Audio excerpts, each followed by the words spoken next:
नमो विष्णुपादाय कृष्णाप्रेष्ठाय भूतले श्रीमते भक्तिवेदांत स्वामिनिति नामिने। नमस्ते सारस्वते देवे गौरवाणी प्रचारिणे निर्विशेष शून्यवादी पाश्चात्य देशतारिणे। श्री चैतन्य मनोभीष्टं स्थापितं येन भूतले स्वयं रूप कदा मह्यं ददाति स्वपदान्तिकं। वन्देऽहं श्रीगुरु श्रीयुतापदकमलं श्रीगुरुन् वैष्णवांश्च श्रीरूपं साग्रजातं सहगना रघुनाथान्वितं तं सजीवं साद्वैतं सावधूतं परिजनसहितं कृष्ण चैतन्य देवं श्रीराधा कृष्णपादान् सगना ललिता श्री विशाखान्वितांश्च। हे कृष्णा करुणा सिंधु दीनबंधु जगतपते गोपेशा गोपिका कांत राधा कांत नमोस्तुते। तप्त कांचन गौरांगी राधे वृंदावनेश्वरी वृषभानुसुते देवी प्रणमामि हरिप्रिये। वाञ्छाकल्पतरुभ्यश्च कृपा सिन्धुभ्य एव च पतितानां पावनेभ्यो वैष्णवेभ्यो नमो नमः। जय श्री कृष्ण चैतन्य प्रभु नित्यानंद श्री अद्वैत गदाधर श्रीवासादि गौर भक्त वृंद।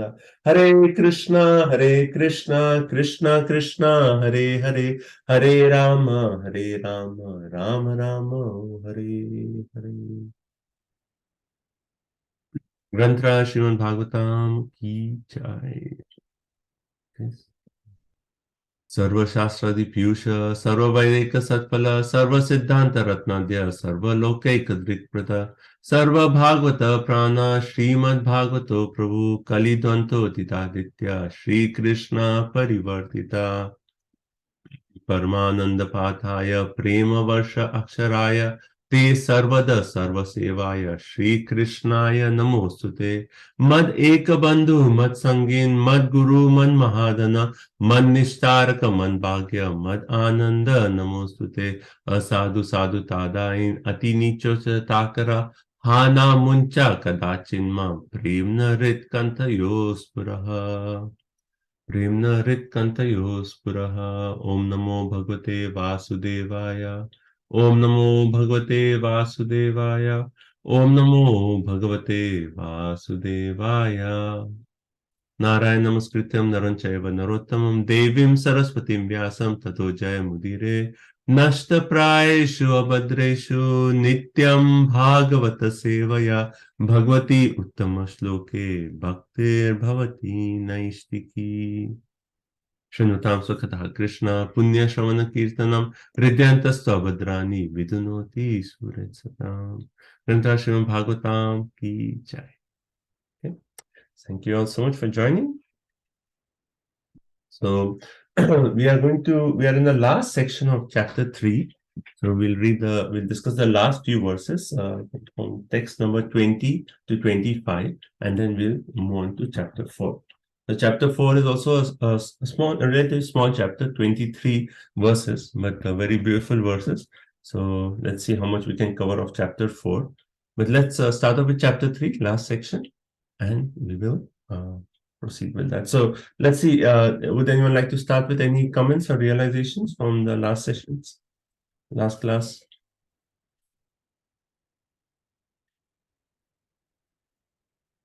Anyone?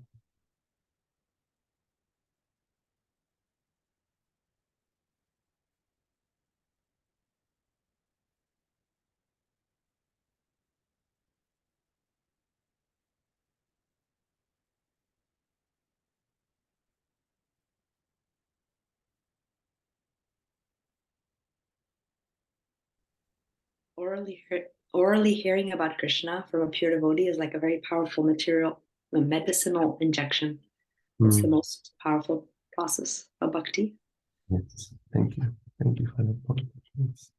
Okay, so maybe let's start off, and then if we'll stop again in between and we can share realizations. So we read up to text, I think 19 we did, and 20 also we just started. So anyway, let's just go back from 17 onwards, a quick overview.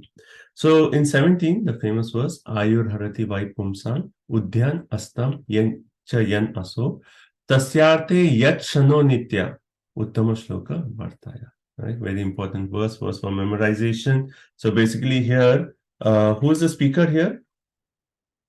Who's the speaker here? Who's saying this verse? Sonakadi Rishis. Yes, Sonakadi Rishi. So now, after Sukadev Goswami has spoken up to text number 12, from the first chapter till third chapter, text number 12, now Sonakadi Rishi is actually requesting Suta Goswami to continue speaking this Harikatha. Right? And basically they're asking, what questions did Parikshit Maharaj ask from Sukadev Goswami? We want to hear more. Right? And to express their eagerness and their desire to hear more, we have this last section of the third chapter where they are actually talking of the importance of hearing Harikatha and making the point, particularly in this verse, that Ayur Harati Vaipumshan. If we actually don't hear Harikatha, then with the every rising and setting of the sun, a day is lost. A duration of life is just taken away. Right? Only those who actually hear Harikatha, then they are not worried about their duration of life. They're not worried. And we discussed this point that how for a devotee. Okay, maybe I didn't go into the details of this point. Maybe I'll just quickly mention. So how can you say that for a devotee who is hearing Harikatha, the life duration is not taken away? Because we see even devotees, they grow old, and they may have diseases, and then at one particular stage they leave their body. So what is the difference? Now if we analyze the aspect of time, right? We are talking of time, rising and setting of the sun. So one aspect of time is just like the clock, right?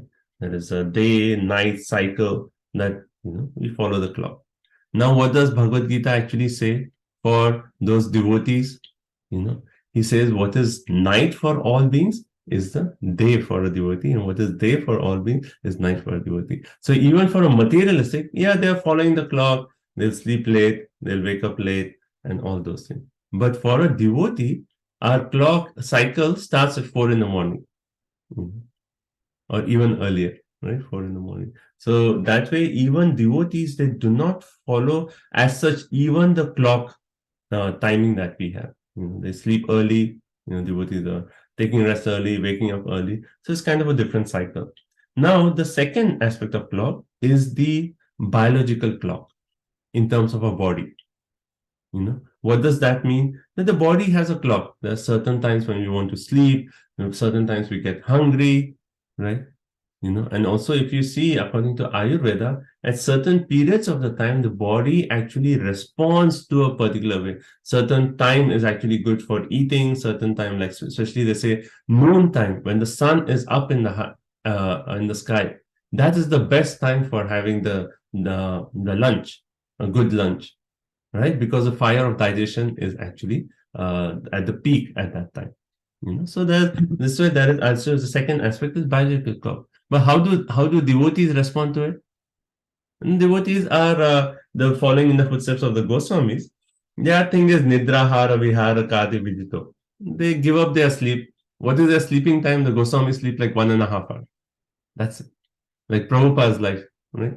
This is they take a short nap, and then from 12 at midnight to 4 o'clock, what are they doing? The Prabhupada was actually dictating the purpose of Srimad Bhagavatam, the most important contribution of Srila Prabhupada. So, yes, the body has a clock, but the devotees, they transcend that clock. So, first clock is the clock which is the actual time. So, devotees transcend that. Biological clock, devotees transcend. Then the third clock we can think is the psychological clock. What does that mean? Sometimes when we are enjoying something a lot, then how's the time? It just flies. We don't even realize. And sometimes we are sitting in Bhagavatam and we're looking at the clock. When will the class end? When will the class end? No, we have a little taste for Bhagavatam. No, but if you're doing something which is boring, then we feel, oh, why does it take so long? So that is the third aspect, psychological clock. Like in difficult situations, we feel that time is going so slow. When there are good times, then we feel time is going so fast. What is it for a devotee? For a devotee, whether it is good time or it is bad time. Every moment is an opportunity to connect to Krishna. So in that way, devotees also transcend the psychological clock. So all these three clocks, devotees are actually beyond these clocks. And hence it actually says, both with the rising and setting of the sun, life is being taken away for everyone, except for those who are actually hearing Harikatha. Okay, so that's the Ayur Harati Vaipumsha. Okay. And then let's go to the next verse where he actually says, but the whole point is, like, yes, we are talking of by rising and setting. Devotees, actually, for them, it is timelessness because they are engaged in eternal service of the Lord, right? It's timelessness. But is a long duration of life everything? Right? So then he actually refutes that in the verse and he says, actually, trees, they have such a long lifespan, right? And Prabhupada talks about Imli Tal in the purport. In the Vrindavan, that is the tree Imlita, where we have pastime of Lord Krishna, sitting at the tree. So 5,000 years before. Then we have pastime of Lord Chaitanya Mahaprabhu at that same tree. And even now, if you go, they've kind of preserved the trunk of the tree at Imlita. So trees, they have a very long time. And Imlital is a special tree. But in general, the point is, like in California, redwood trees, 1,500 years they live. So the point is not of having a long duration of life. Lord Chaitanya Mahaprabhu, how many years? 48 years. Right? Even Ramanacharya, he had 42 years. Is that right? And something around that. A short lifespan. But the main point is the point of how much of our lifespan is actually really absorbed in connecting Krishna. And we read in the first chapter, what was the example of Katwanga Maharaj? Even one moment engaged in service of life is actually perfect. Is more glorious than having a lifespan of 100 years. Right? So Prabhupada actually makes that point in the purport that how, materialistic life is mainly focused on eating, sleeping, and drinking. And then they try to do this as much as possible. And because they want to keep going on this, then what do? They try to prolong their life.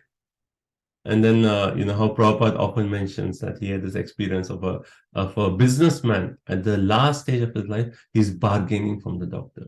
Doctor, please, 3 more years. I want to finish this business project.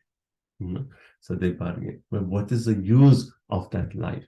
Everything is going to be taken away at the time of death. And therefore, Prabhupada often quotes this verse, Nayam deho deha bhajan riloke, kashtan kaman arhate vidbhujande, tapo divyam putraka yena sattvam, shuddheta yasman brahma sokyam tvanantam. So there are 3 sections of Bhagavatam Prabhupada has frequently quoted from. Can you guess? Like most frequently quoted from. Prabhupada quotes from everywhere, but 3 sections of Bhagavatam Prabhupada has very frequently quoted from. Any guesses?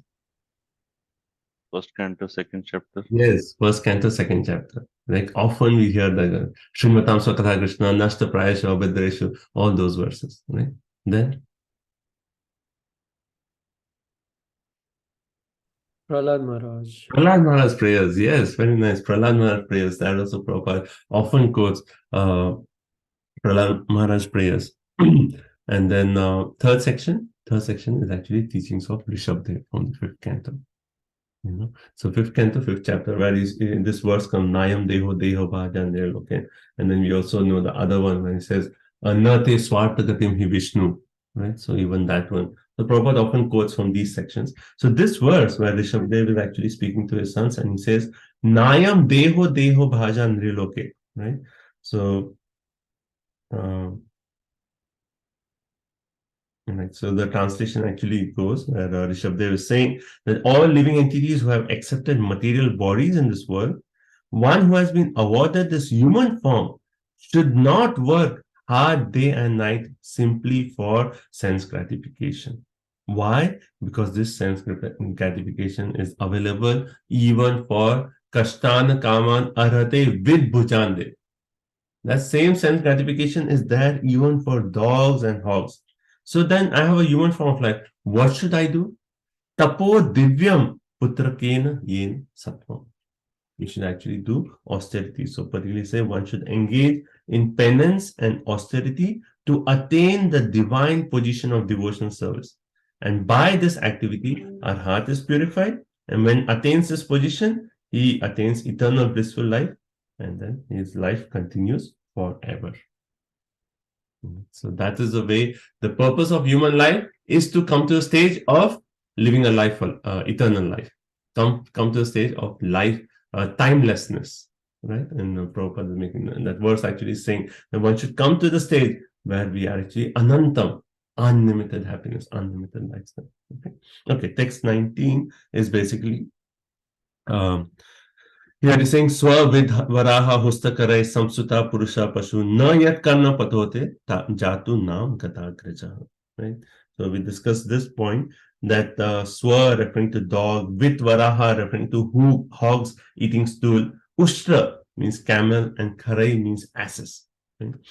So this verse is actually making the point that men are like dogs, hogs, camels, and asses, and they praise those men who actually never na yat karna referring to here pato peto, those who do not hear harikatha, their life is compared to these four animals, right?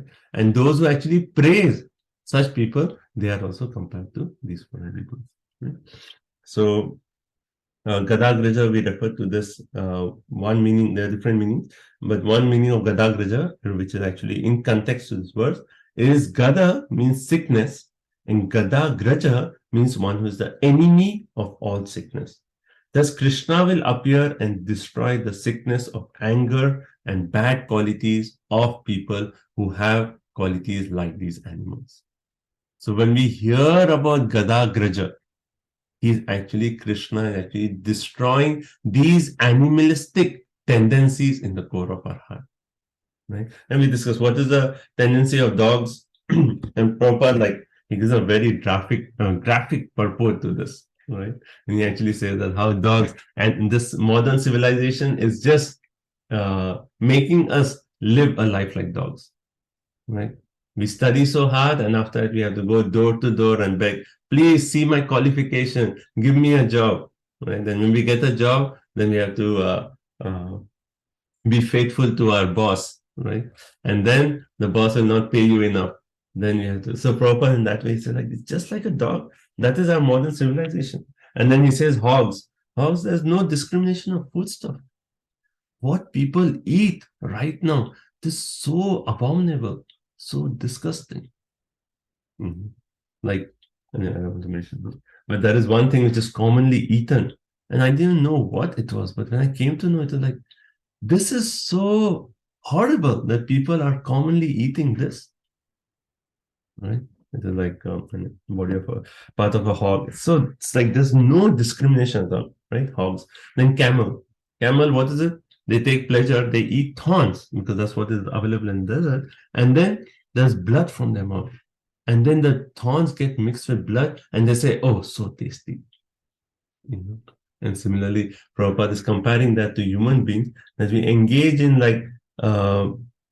sex life, and that is just like sucking one's own blood, right? And Prabhupada also compares it to great businessmen. The thorny results of their actions are mixed with their own blood. The thorny results, like how Prabhupada is making camels, they eat thorn. So businessmen, what do? They get thorny results. And to get those thorny results, what they have to do? They have to spend so much blood, so much of their life. And as greatest fool, Prabhupada said, they work so hard, but what is the profit? Nothing. The ass actually, all it needs is just grass.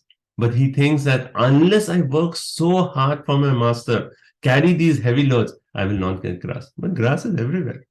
Even Krishna is maintaining everyone. But we think that unless we actually work very hard, we will not be maintained. But Krishna takes care of everything. Right? Okay, text 20. So up to this point, Shaunakadi Rishi have criticized those people who do not hear Harikatha, and he's given more a general description, like the whole person description. Now he actually criticizes each limb of the body. Right? So in text 20, he actually says, okay, let's go on. Maybe we can read the translations.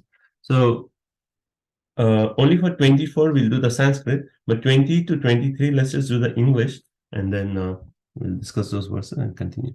So who's first? Arundhati Mataji, you can start 20 Sanskrit. Oh, sorry, English. Text 20 English. Okay, Hare Krishna. Text 20.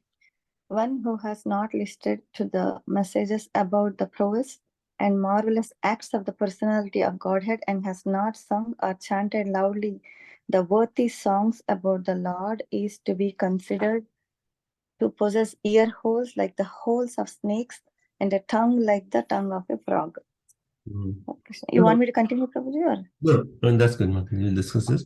So two comparisons are given, right? And then so one way there is a criticism for us devotees, we can use it at how these two limbs of a body should be engaged, right? So positive, right? So the criticism here is belay. Belay means a snake, right? So and the snake holes. And what is the comparison? Butter. Butter means like almost like right? So the belay is compared to the karnapute, the ear holes. Our ear holes is compared to the holes of a snake, right? And why? If so, okay, our ear holes are like the holes of a snake if they are not used for hearing urukrama. Urukrama means one who actually does amazing, marvelous things, right? So, like probably like Vamana Dev is, his tasks were Urukrama, one of the names, right? So, unless we hear about Urukrama, Vikraman means the prowess of that Lord who does marvelous things, then your ear holes are just like the holes of the snake.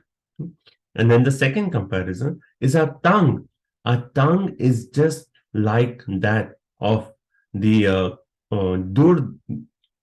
Dardurika. Dardurika means the frog is exactly like a tongue of a frog. If we don't loudly chant Upagayati, if we don't loudly chant the glories of the Lord, right? So two comparisons. One is the ear and one is the tongue, right? So it is interesting that he starts off with these two. Why?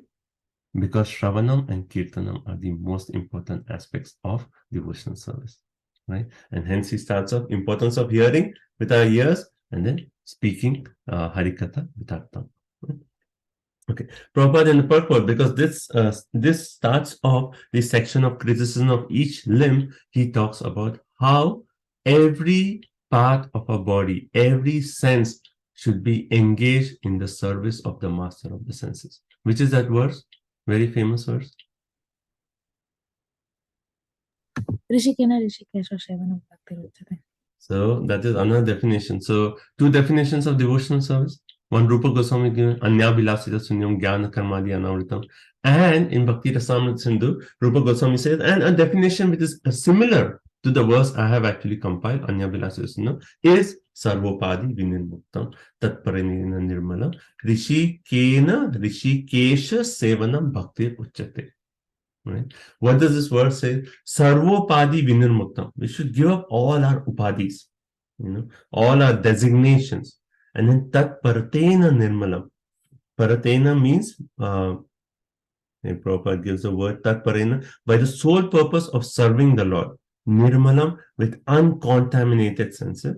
And then Rishikena, with all our senses, we should serve the master of the senses, Rishikesha. And that is actually devotional service. So bhakti or devotional service means engaging all our senses in the service of the Lord, the master of the senses. Right? So that is the definition of bhakti. Right? So here the definition of bhakti means, okay, what all senses we have, how can we engage everything in the service of Krishna? Complete absorption. Okay. And then Prabhupada actually further he talks about, he says that how this process of hearing, he talks about a little bit about how we should hear Harikatha. And he makes the point that how when Krishna actually imparted the knowledge to Arjuna, right?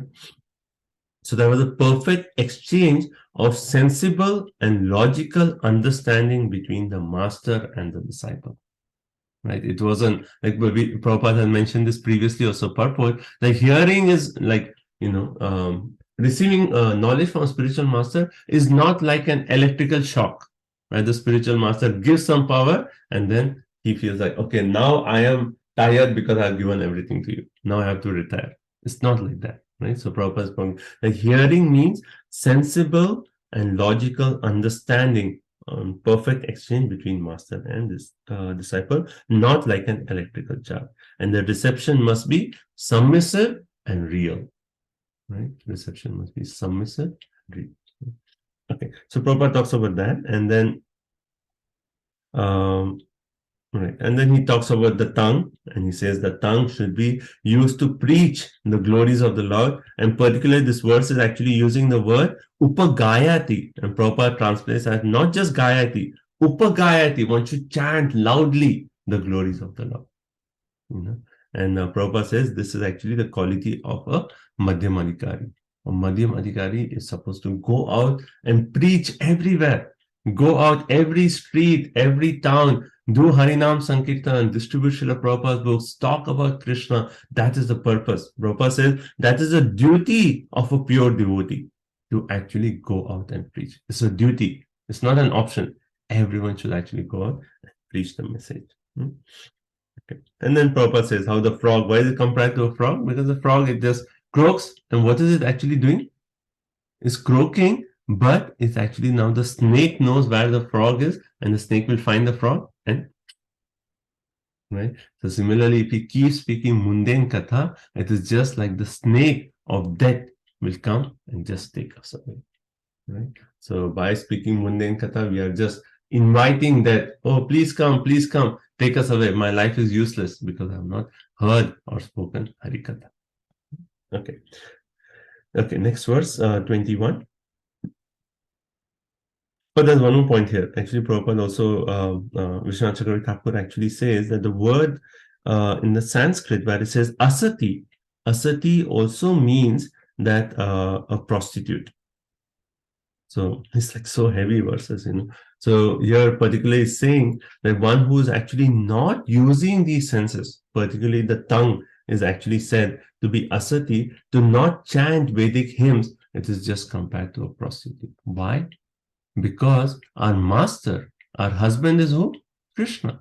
Krishna is the master of everyone. So if you are not using, you know, the limbs which are given by Krishna in the service of Krishna, who gave us our tongue?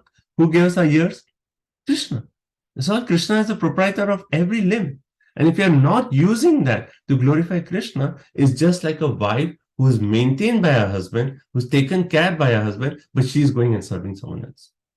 Like a prostitute. You know, it's heavy, but it's like it's a powerful statement. So asati is there referring to a prostitute. Okay, 21. Who's next? Divinitha.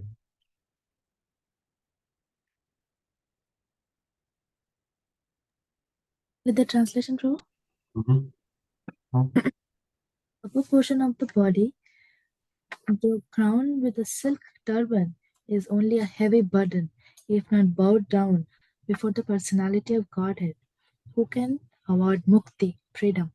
And the hands, though decorated with glittering bangles, are like those of a dead man, if not engaged in the service of the personality of Godhead Hari.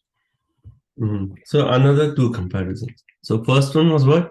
Referring to the ears and the tongue. Ear compared to snake hole, tongue compared to croaking of a frog. Now here it says one whose head, kirita actually says Partha Kirita. So one who has a silk turban on his head. You know, it is actually said, you know, one who is opulent, they wear silk turbans. Right? Silk turbans. So king or someone who has opulence, if he has all those opulence, and if that opulence is actually, if he has all that opulence showing his, and if that opulence is actually, if his head is not used for bowing down before Mukunda, it says Uttama Angam, his upper part of his body is never used, na namet, is not used to bow down to Mukunda, then it is just a parambharaha. It is just a heavy burden. So what is the inner meaning of this? That if we have a lot of opulence, and if we are not using that opulence to serve Krishna, it is just a heavy burden. And this is very practical. If we have a lot of money, and if you are not using that money to serve Krishna, to help build temples for Krishna, to distribute Srila Prabhupada's books, then money is just a source of anxiety. what to do with the money. Oh, I have to invest here, I have to do this, I have to do this. And then the fear, now the market will crash, the bank will collapse. What will I do?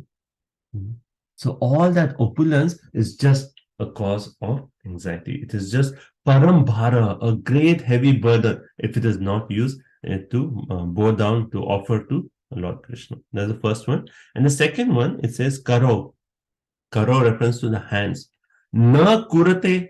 So that if the hands na kurate, if they are not used for saparpaya, saparyam means worshipping Hare. So if your hands are not used for doing the arti of the Lord, offering the incense, offering the diya, ringing the bell, if our hands are not used for worshipping the Lord, then it actually says those hands which may be decorated with glittering bangles is just like the hands of a dead man. And it says shavo. Shavo means, let's see, shavo, where is it? Shavo means dead body. If your hand is not used to worship the Lord, then it is just compared to the hand of a dead body. Like a dead body can be decorated with all beautiful bangles, but what is the purpose? It is just a dead body, right? And then Prabhupada says, he starts off the purpose by saying there are three kinds of devotees: Uttama, Madhyama, Kanishta, right? So he says in the previous verse, Saunakadi Rishi has talked about particularly the duty of a Madhyamadhikari, that he should go out and he should preach the message very loudly. Now he's saying, now Saunakadi Rishi is referring to those who are Kanishtas, right? And why Kanishtas? Because for the Kanishtas, Prabhupada is actually making the point, it is very essential that they visit the temple and bow down to the Lord. And Prabhupada actually makes the point that this Archa Vigraha in the temple is the Lord's special favor to fallen souls. When the Lord is actually manifesting in the form of Sri Radha Golokananda, it is special mercy to all fallen souls. And when they come, when people come, they see the form of the Lord and then they bow down their head, then they can actually progress in their spiritual life. Otherwise, their life is a heavy burden, or it is just like that of a dead body. So Prabhupada talks about importance of visiting the temple, taking darshan of the Lord, bowing down before the deity, that this aspect of bowing down, like when you come in front of Radha Golokananda, because we are practicing bhakti, no one has to tell us. It is just natural. We see the form of the Lord and immediately our head goes down. Right? This is a sign of respect. Right? And when we are doing that, then we are actually offering our heart and praying to Krishna. Krishna, I am yours. Please engage me in your service. Please accept me. Engage me in your service. Right? That's the mood. Right? And then, even in our temple, we see sometimes people come and then, the conch will blow, the curtains open, and they stand like this. They don't even fold their hand, they just stand like this. And it's like, for us it's so hard. Like Krishna is right there. He's appeared in such a merciful form. He's giving you mercy, and you're like, So it's unfortunate their consciousness is so down. But you see the point that what is the purpose of their life? Even Indians coming, it is just like, unless you have that piety, that mercy is just like, it's like, why should I go down? What has that person done for me? But they don't realize that entire life, everything is actually that person who's standing there giving mercy to you. Right? People don't realize. So that's one. So for Kanishtas, very important. Prabhu just wanted to. Yeah, good. This was, when devotees actually go to other temples and do that, other people are also watches, like, why are they bowing down? We recently went to the SV temple and we went to the Shiva temple. We bowed down as soon as we entered. Everybody was watching us. What are they doing? Like, unfortunately, that the whole system, the whole culture of offering obeisances is actually reducing. Like even now in India, like, even while we are growing up, this was a culture, like, in our family, like elders you see, you touch their feet, offer obeisances. But last time I heard, like, I saw this interaction between people. I was in India and someone was offering, bow down to touch the feet and said, no, we are people of the new generation. We should not bow down and express our like humility or something like that. They're saying, I'm saying, what rubbish, you know. They said the point you're saying that you're like puffed up, you know, we are like so glorious. What technology we have done. Why should we bow our head down? It is showing our sign of defeat, you know. But if we don't bow down, then we'll be forced to bow down by the laws of nature. At the time of death, at the time of disease, you're just forced to bow down. You know?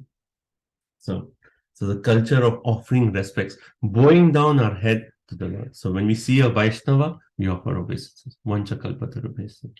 When we see a form of the Lord, immediately offer obeisances. It is our expression of love, our expression of surrender, our expression of Krishna, I am yours. Please use me. Please engage me in your service. Okay. And the second point is, so second point, so Prabhupada actually elaborates on this point of bowing down, and he actually says, in this purport, he says something very interesting. He says, let me find that. Yeah. So in the last but one paragraph, towards the last, he says, a foolish, puffed up man defies the science of God and says that God has no meaning for him. But when he is in the grip of God's law and is caught by some disease like cerebral thrombosis, that godless man sinks into the ocean of nations by the weight of his material acquisition. So it's amazing, like how does Prabhupada know what is cerebral thrombosis? So I had to actually go and look that up. So it is actually some enlargement of the gland in the brain by which it is actually, you know, in the head is actually becoming more heavy. You know, the Prabhupada is so graphic in his explanation that, you know, we put all this turban and opulence making our head heavy, but we use that for bowing down. If you don't that, then by the law of nature, there'll be some disease and your head will become heavy. And you have to hold that burden of cerebral thrombosis on your head. The Prabhupada is so... Prabhupada was a pharmacist, Prabhupada. He knows. Yes, Prabhupada was a pharmacist. Yes, yeah, that's true. Okay. And then Prabhupada also gives the example of Maharaj Prataparudra. So we know in Chaitanya Charitamrita how, you know, Maharaj Prataparudra, he had the desire to see Lord Chaitanya Mahaprabhu. And then Sarvam Bhattacharya, Ramananda Rai, all the associates, they came to Lord Chaitanya Mahaprabhu and said, we have a request. Please meet Maharaj Prataparudra. He is so eager to have your darshan. And what was Lord Chaitanya Mahaprabhu's reaction? He said, what are you asking? I am a sannyasi. You know, and the king is actually a person dealing with pounds and shillings, like he's a money man. Associated money, how can a sannyasi even see a king? You know? And immediately, and then again they actually, so immediately he rejected. No chance, I'm not going to meet, you know, what are you asking? There's something wrong. And then again, second time they came and asked a request. Can you please meet? He's actually a pure devotee. You know, can you please meet Prataparudra? And Lord Chaitanya Mahaprabhu said, if you ask again, I'm going to leave this place. I'm going to Atharanala, you know, Atharanala place out of Puri. So, and then finally, and there's a whole beautiful pastime, but finally, so in Maharaj Prataparudra, he served the Vaishnavas. When they used to come every year from Jagannath Puri, he used to make all the arrangements by the service of Vaishnavas. And then later on, when Lord Rath Yatra was happening, Prataparudra took the broom and he swept in front of Jagannath. You know? And seeing that humble service is the time when Lord Chaitanya Mahaprabhu appreciates. Yes. Though he is the king, he has taken the position of a sweeper in front of the Lord. You know, and this verse is exactly indicating how much of our opulences we have to take that menial position of service in front of the Lord. We come to a temple, we do all menial services. We clean the temple, we bow down, we wash the floor, we clean the bathroom, whatever menial service in front of the Lord. And by Maharaj Prataparudra sweeping the street, becoming a sweeper, you know, he later on got the mercy of Sri Chaitanya Mahaprabhu. You know, Chaitanya Mahaprabhu, when he stopped in between the Rath Yatra, they stopped at one place and Lord Chaitanya Mahaprabhu was resting, and the Maharaj Prataparudra came and then he started singing Tava Kathamritam Tapta Jivanam. He started singing Gopi Geet. And then Lord Chaitanya Mahaprabhu, he was so much in ecstasy and he embraced Maharaj Pratap Rudra.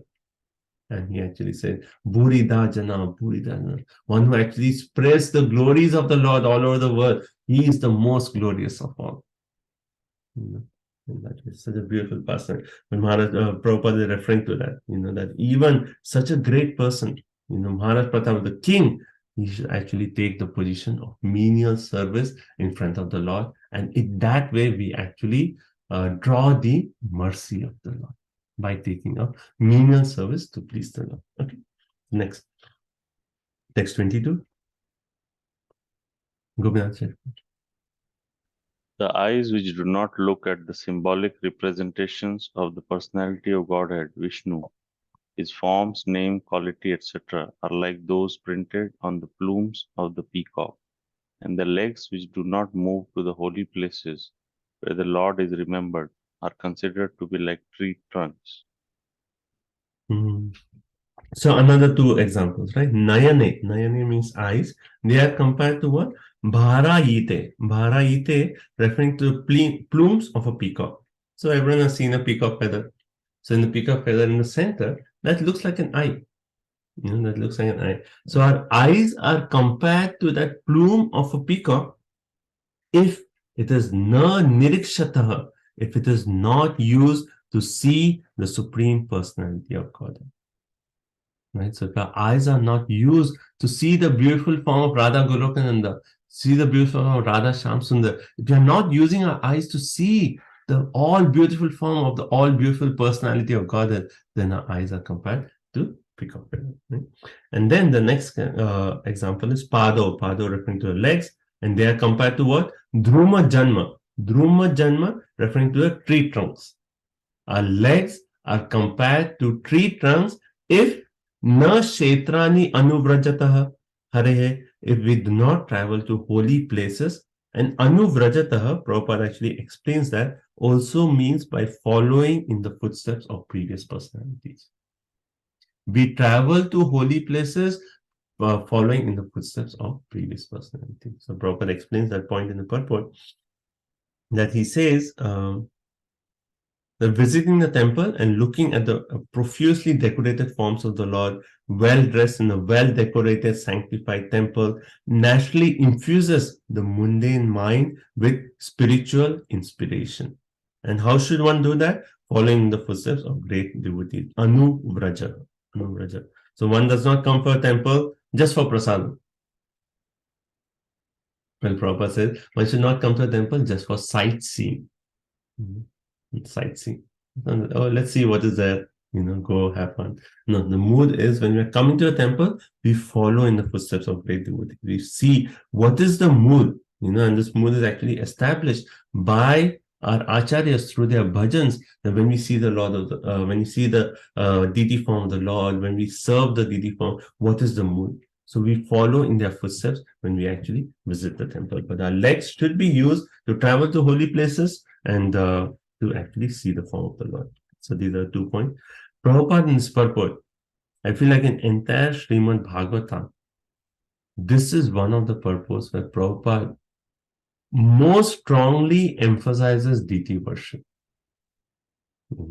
And he says, for grahasthas, householders, deity worship is strongly recommended. And every householder under the direction of Guru, like Prabhupada often repeatedly throughout the purpose, he makes this point, under the direction of Guru, under the direction, not just whimsically taking going to Loy Bazaar, buying a deity, doing whatever comes to our mind. No. You get deities, but you worship them following the instructions of how to worship the deity by the Guru, right? So Prabhupada says, and one must install the forms of Vishnu, Radha Krishna, Lakshmi Narayan, Sita Ram, Gaur Nitai, Shaligram Shila, and then Prabhupada talks of all the Vishnu forms. So one should have these forms installed in our temple, in our house, right? And we should worship them following the directions and regulations of Archa Vidhi. And then Prabhupada says, any member of the family about 12 years old should be initiated and engaged in deity worship. Imagine, So if deities are in the center of your household and everyone, the whole family is focused on that, As soon as the son is 12 years, get him initiated and then engage him in the service of their Lord. And Prabhupada makes the point: the spiritual life is theoretical and practical. So one is the philosophy, but the practical implementation of the philosophy is to actually come and worship the form of the Lord. And for that, we need to install the deity form in the temple. Right? And when we actually do worship the Lord, Prabhupada says, it will purify our very existence and we can make rapid progress in spiritual knowledge. We are getting spiritual knowledge, but when we engage in worship of the Lord, then we actually make rapid progress in applying that spiritual knowledge. Then Prabhupada in the purport talks about how it is so important to actually worship the deities by being trained by a spiritual master. Right? Every day morning we sing Shri Vigrahara Dhananityanana Shringara Tanman Dhiramarjanado Yuktasya Bhaktam Charyanjutopi Vande Guru Shri Charanaravinda.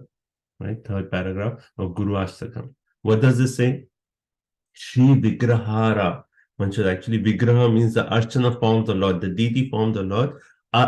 Shri Vigrahara, Shri Vigraha, Aradhana, Nityanana. Aradhana means one should worship. And Nitya, every day one should worship. Nana means with so many paraphernalia. There's Shringar, the clothing, then and etc. Right? Shringar, clothing, ornaments, one should worship the Lord. And then Mandira Marjanado. Once we install the deities at home, then what is our home? Our home is actually a temple of the Lord. Then we should keep the temple clean. It's a temple. It's no longer our house that we can create mess everywhere. It's a temple of the Lord. So we actually keep it clean. Mandira Marjanado. We have to clean the temple of the Lord. Then Yuktasya Bhaktam Charyunjatopi. So Yuktasya means a spiritual master. He engages the bhakta, the disciple, in the service of the Lord, right? And one day Guruji, I for obeisances to such a spiritual master, right? So we engage in the worship of the Lord under the direction of the Guru. And Prabhupada actually making the point, it is the spiritual master's duty to teach the disciple how to worship the Lord and engage him in that worship. Engage in that worship. And Prabhupada makes an excellent statement. He says, only attention engaged in the service of the Lord, accompanied by kirtan and shastra, can save a common man from hellish cinema attractions and rubbish sex songs broadcast every day by radios. Now it's like everywhere there's like cinema, radio. I mean, I don't think anyone hears radio, but you have Spotify and all those other channels. But there's so much unlimited nonsense there. How can we be saved by that? Every day we worship the Lord, and then we hear kirtan and we hear shastra. These 3 points: worshipping, hearing kirtan, engaging in kirtan, and then hearing shastra. These 3, if they are every day done, then we can save ourselves from this hellish rubbish. Right? And then further Prabhupada says that, if someone is not able to have a temple at home, then he can come to the temple of the Lord, to establish. And then when we come to a temple, we actually get that spiritual inspiration. So every time we come to New Goloka Dham, we can meditate on this point. That why are we coming to the temple? Yes, we want to come, we want to serve their lordships, but we want to also get that spiritual inspiration in the core of our heart. When we engage in service, when we hear lectures, when we come do kirtan in front of the Lordship, then the Krishna reciprocates by giving us that spiritual inspiration in our heart. And by that spiritual inspiration, we feel inspired to go deeper in our sadhana, to intensify tivrena bhakti yogena. We get that inspiration to go deeper and deeper. Right? So that inspiration is very important. And Prabhupada says, by coming to a temple, by seeing the Lord, doing kirtan, hearing shastra, we get that spiritual inspiration. Okay, next verse, 23. My video is not working. Okay, that's fine, Mati. Can you read? Yes, I am. Okay. Translation, Srila Prabhupada ki jai. The person who has not at any time received the dust of the feet of the Lord's pure devotee upon his head is certainly a dead body. And the person who has never experienced the aroma of the tulsi leaves from the lotus feet of the Lord is also a dead body, although breathing. Hare Krishna. So, like in last three verses, he's criticized individual parts. So, what all we discussed? Ear, tongue, right? Then we discussed the upper body, decorated with silk turban. Right? Then we discussed the hands, right? Hands should be used in service, worship of the Lord. Eyes and legs. Right? So we can read this and see the positive. Ears, we have to hear Harikatha. Tongue, we have to loudly sing the glories of the Lord. Upper body, we offer obeisances to the Lord, to the Vaishnavas. Hand, we use our hand for serving the Lord, do arti, to actually do practical seva. Eyes, we see the beautiful form of the Lord. Legs, we travel to holy places. Right? So there's 6 different items of devotional service. And going back to the verse, Rishikesha, Rishikena, Sevan. We have to engage each one of our limb in the service of the master of the senses. Otherwise, we are not being chased to our senses. We're not being chased. Right? Now, after criticizing each limb, now he's telling about the entire body. Right? Entire body in this verse. So he says, Jivan, while living, Shavaha, like a dead body. Even though you are living, you are like a dead body. Why? If you have never Bhagavata Angri Renu, very beautiful word, Bhagavata Angri Renu. So Bhagavata referring to a devotee, a pure devotee, Angri referring to a feet, and Renu referring to a dust. Unless we have taken the dust of the lotus feet of the pure devotees and put it on our head, decorated, we have covered our body with that dust. Even though we are living, we are like a dead person. Right? And then the second one is Shavan, Swashan means breathing. Even though we are breathing, we are still like Shavaha, again dead body.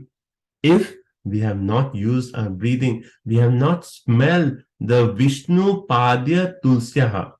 If we have not smelled the Tulsi leaves which are offered to the lotus feet of Krishna. So if we have not smelled that, even though we are breathing, what is the purpose of our breathing? We're just like a dead person. Right? So another 2 beautiful comparisons.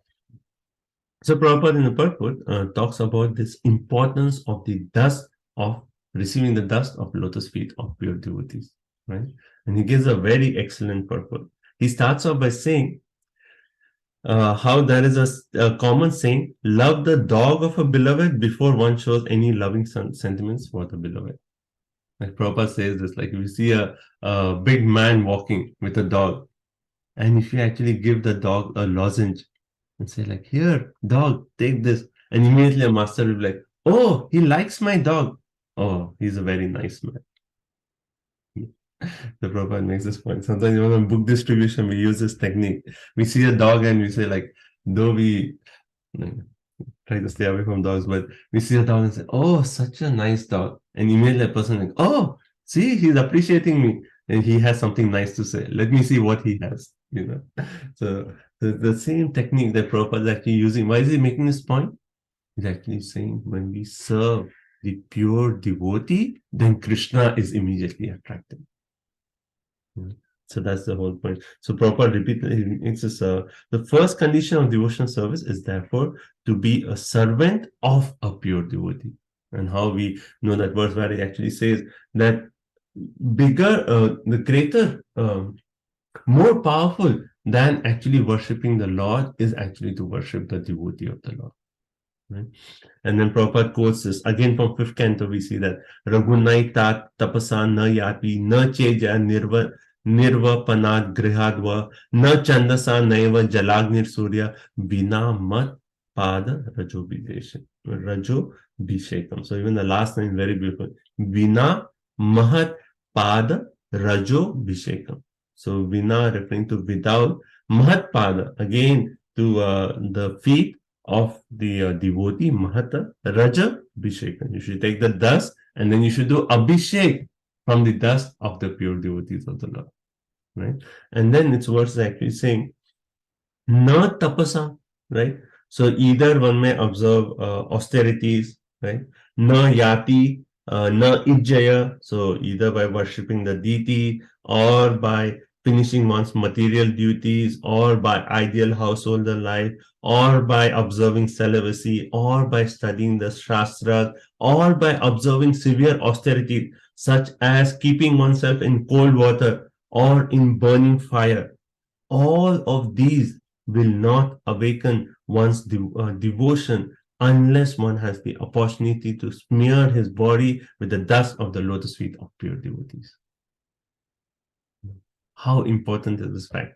We have to actually take the dust of the lotus feet of pure devotees and smear it all over our body.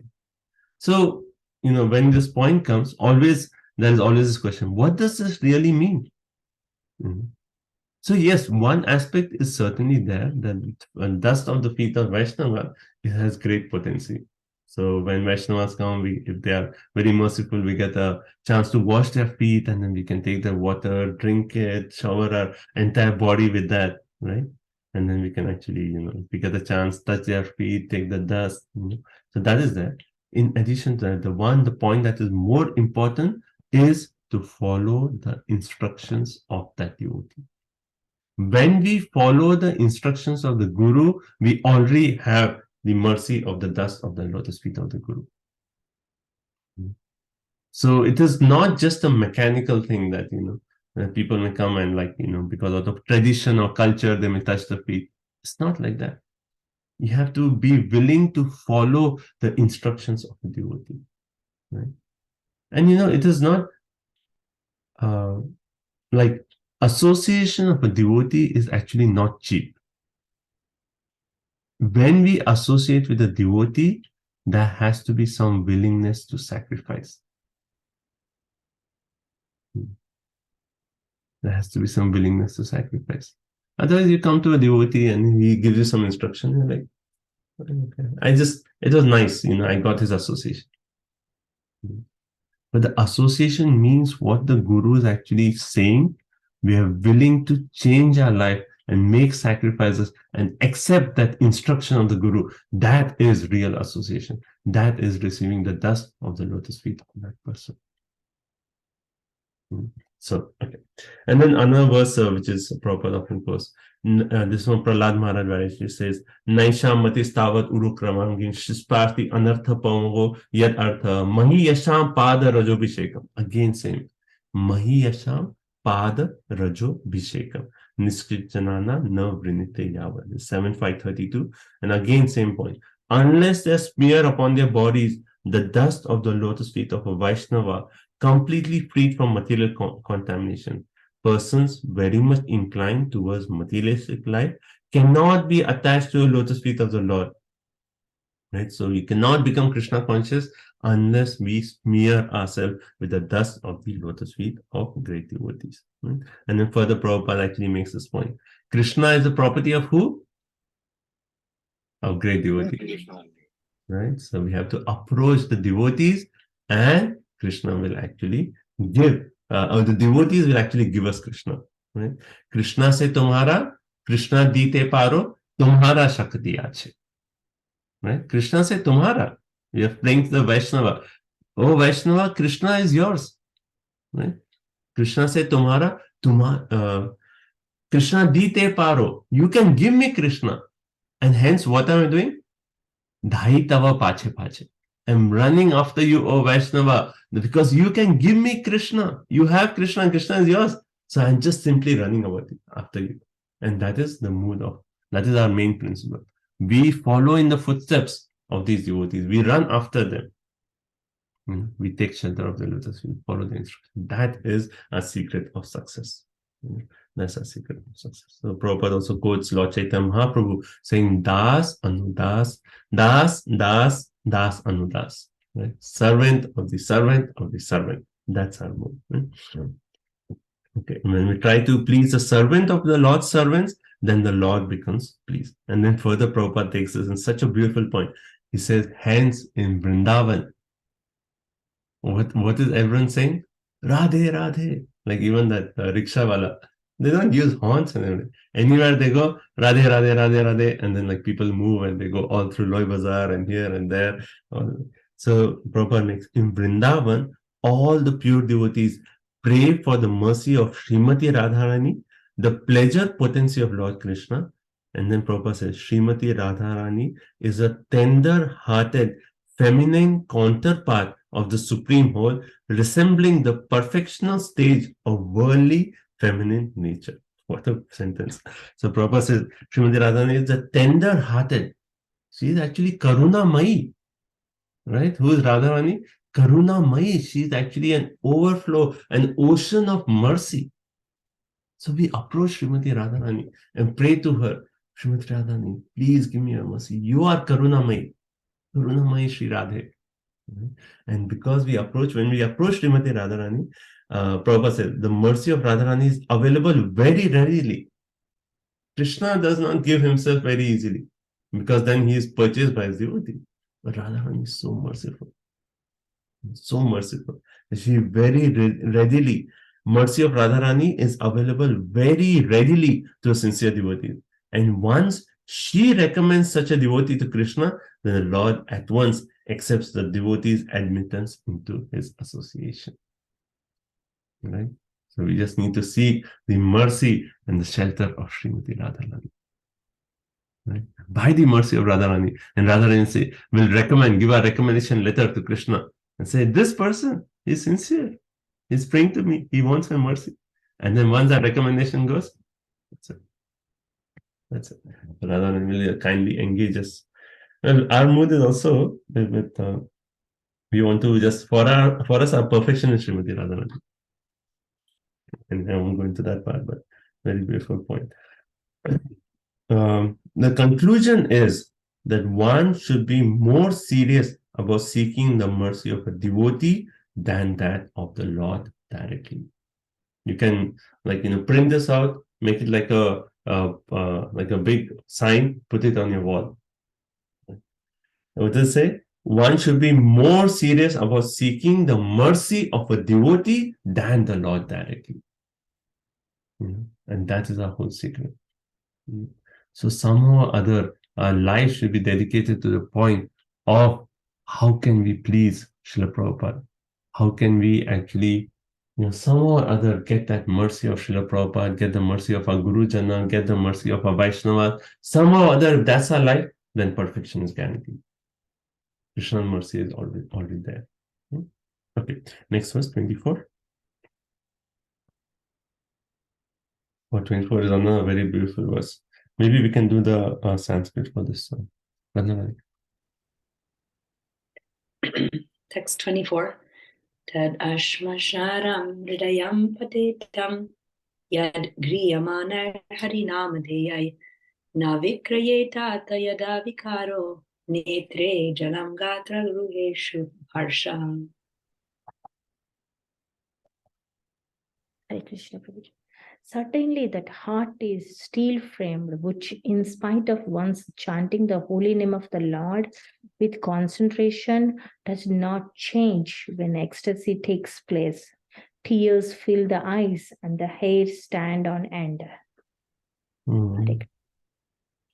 So if you see the flow, first they started off with what is the best utility of a time? Ayur Harati Vaipumsha. Then they came to the point about comparing human beings to animals, Swad with Varaha Hustakare. Then criticism of each limb. Then criticism of the whole body, if not engaging Krishna service. Now, after that, now they are talking of the internal nature of a person who is indifferent to the glories of the Lord. Internal nature of a person who is indifferent to the glories of the Lord. So what does it say? Ashmasaram. Ashmasaram means steel frame, and Hridayam, our heart is actually steel frame, right? If what? Griyamanai, in spite of chanting Harinam, in spite of chanting Hare Krishna, Krishna Krishna, Hare Rama, Rama Rama, Hare, they, by the concentration of the mind. If we are chanting with concentration of the mind, and then Vikreta, if there is no change, Vikara, there's no reaction. And what is that reaction? Netre jalam. Our eyes, if there are no tears, right? Gatra reheshu, at the pores harshaha. If our hands are not standing on end while chanting Hare Krishna, then what have we done? What is the purpose of our life? Right? Our heart is actually steel framed when we chant Hare Krishna and we do not feel these signs of ecstasy. Right? So I'll explain this point. The purport he goes detailed. So up to this point, if you see, like ear holes, right? So we have to engage our ear in hearing Harikatha. So it is more an aspect of Vaidhi Bhakti, right? So you know Vaidhi Bhakti, Raga Nuga Bhakti, and then Bhava Bhakti, right? So, so in this verse, particularly, he is actually referring to Bhava Bhakti, where there are actually these symptoms of transformation in the body, right? So the entire aspect, of devotional service is, Prabhupada makes the point in the purport, that the whole process of devotional service is actually to create a transformation in our heart. The whole process of spiritual culture is aimed at changing the heart of a living being in the matter of the eternal relationship with the Supreme Lord as subordinate servant, which is his eternal constitutional position. Right? So bhakti is never a mechanical process. Finally, we have to remember that when we are engaging in the different limbs of sadhana bhakti, like which is being described previously, hearing Harikatha, speaking about Krishna, going to the temple, offering obeisances, but the whole purpose is to actually come to the point when our hearts become so soft. Then when we chant Hare Krishna, then tears flow from our eyes. We experience that ecstasy in our body. Right? So from Vaidhi Sadhana Bhakti, we have come to the stage of Bhava Bhakti. But we should always remember that our goal is finally to come to this point. Right? So even while we are doing sadhana, we should actually, at least some emotions should be there, because finally we want to a point where we finally have that flow of emotions to Krishna. Right? Actually, if you see the definition of sadhana bhakti, actually in Bhakti Rasamrita Sindhu actually says, it says kriti sadhya bhavet sadhya bhava na sadhana vida nitya siddhasya bhavasya prakritam riddhi sadhya. When transcendental devotional service by which love for Krishna is attained is executed by the senses, it is called sadhana bhakti. So what is the sentence? When transcendental devotional service by which love for Krishna is attained. So what is our goal? Love for Krishna. When that is executed with the senses, it is called sadhana bhakti. And the awakening of this eternal devotion is the potentiality of devotional service in practice. So when we are engaging in the different limbs of devotional service, it has that potency to awaken those emotions, which is actually the stage of bhava. So sadhana bhakti is actually a step to lead us to the stage of bhava bhakti. So here we see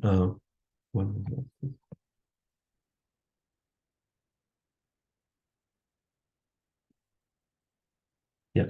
So sadhana bhakti is actually to lead us to the stage of bhava bhakti.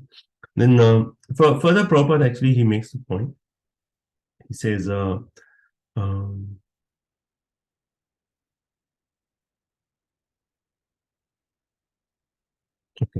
He actually makes a point in purport that, when we actually engage in the limbs of the Vaidhi Bhakti, he says, it is expected by all means that by discharging regulated devotional service, Prabhupada says, one must manifest the change of heart.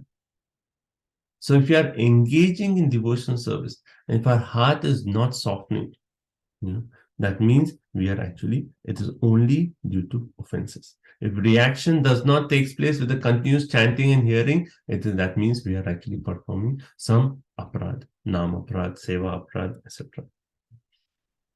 So evading the 10 kinds of offenses at the feet of the holy name, right? We have to be very careful. Otherwise, if we are not careful, we are committing aparad while chanting, then we won't see this transformation. Okay. And then Prabhupada also, he says, what does this stage of Bhava Bhakti actually mean? Right? So everyone knows those section of Nectar of Devotion, right? Chapter 17 and 18 of NOD. It talks of Bhava Bhakti, right? So there it actually explained there are 8 symptoms of Bhava Bhakti. What is it Prabhupada mentions? Inertness, perspiration, standing of hairs on end, feeling in the voice, trembling, paleness of the body, tears in the eyes, and finally trance. So these are the 8 symptoms of Bhava Bhakti. But then Rupa Goswami actually goes further and actually says that yes, these are the 8 symptoms of Bhava Bhakti, but one should not recognize an advanced devotee just on the basis of these symptoms. Because someone came to me and Prabhupada said, unscrupulous neophyte, they may imitate these symptoms. Have some tears or they may imitate these things. And on the other hand, so unscrupulous people may imitate. On the other hand, advanced devotees may not show these symptoms. Right? And we have this example Prabhupada gives of Lord Chaitanya Mahaprabhu. When he met Ramananda Rai, their first meeting, there were all signs of ecstasy. And Chaitanya Charitamrita describes, but immediately they actually restricted those signs. Why? Because there were certain brahmanas who were with Ramananda Rai who were not qualified to actually appreciate or even to connect with these ecstatic symptoms. Right? So even an elevated person may not show these symptoms. So these symptoms cannot be a sign of detecting an advanced devotee. Right? So what are the signs to detect an advanced devotee? And then Rupa Goswami actually clearly makes a point. Let me see if I can share my screen quickly. So because we cannot use these signs to actually detect an advanced devotee, Rupa Goswami actually then elaborates on 9 different symptoms that is actually the symptoms of one who is actually in bhav. Right? So these symptoms are, if someone is engaged in these 9 symptoms, for sure he is actually in that advanced stage. So what are these 9 symptoms? Okay. The 9 symptoms. Let me share my screen.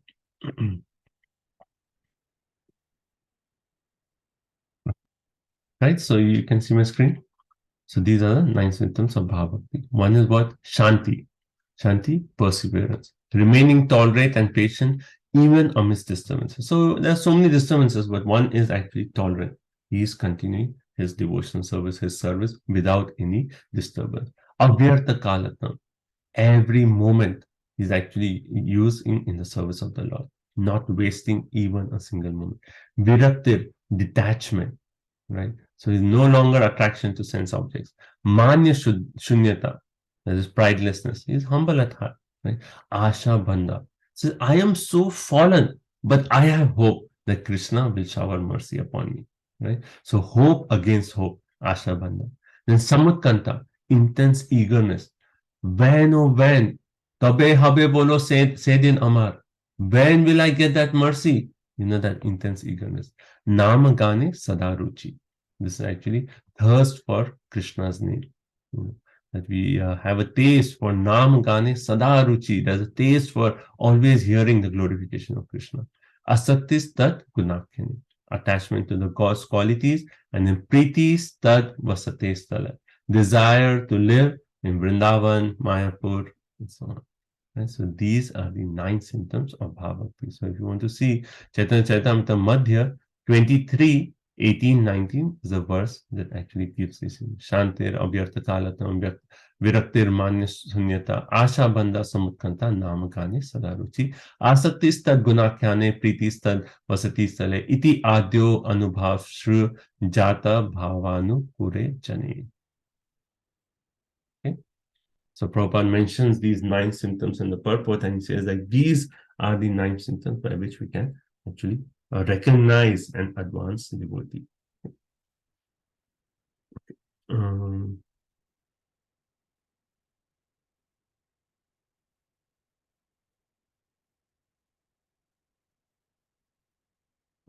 Right, so so both the points, I hope that's clear. One is an advanced devotee may not show these symptoms, And second, a neophyte may imitate these symptoms. So we cannot use these symptoms to actually recognize and like even Srila Prabhupada, how it's only very rarely when we see Srila Prabhupada actually exhibiting these symptoms, right? And even when he exhibited, it was like, there was this episode in Mayapur where Prabhupada was singing Jai Radha Madhav, and then you're singing Jai Radha, and all of a sudden, Jayananda Prabhu describes this.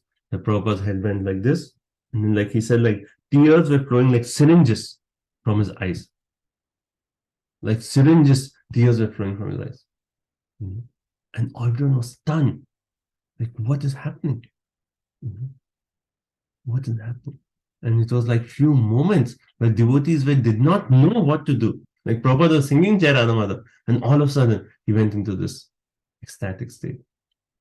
And then after that, like devotees are like, what should we do? And it was like a few seconds, and then one devotee started singing Hare Krishna, Hare Krishna, and started singing Kirtan. And then Prabhupada came out, and then he just continued.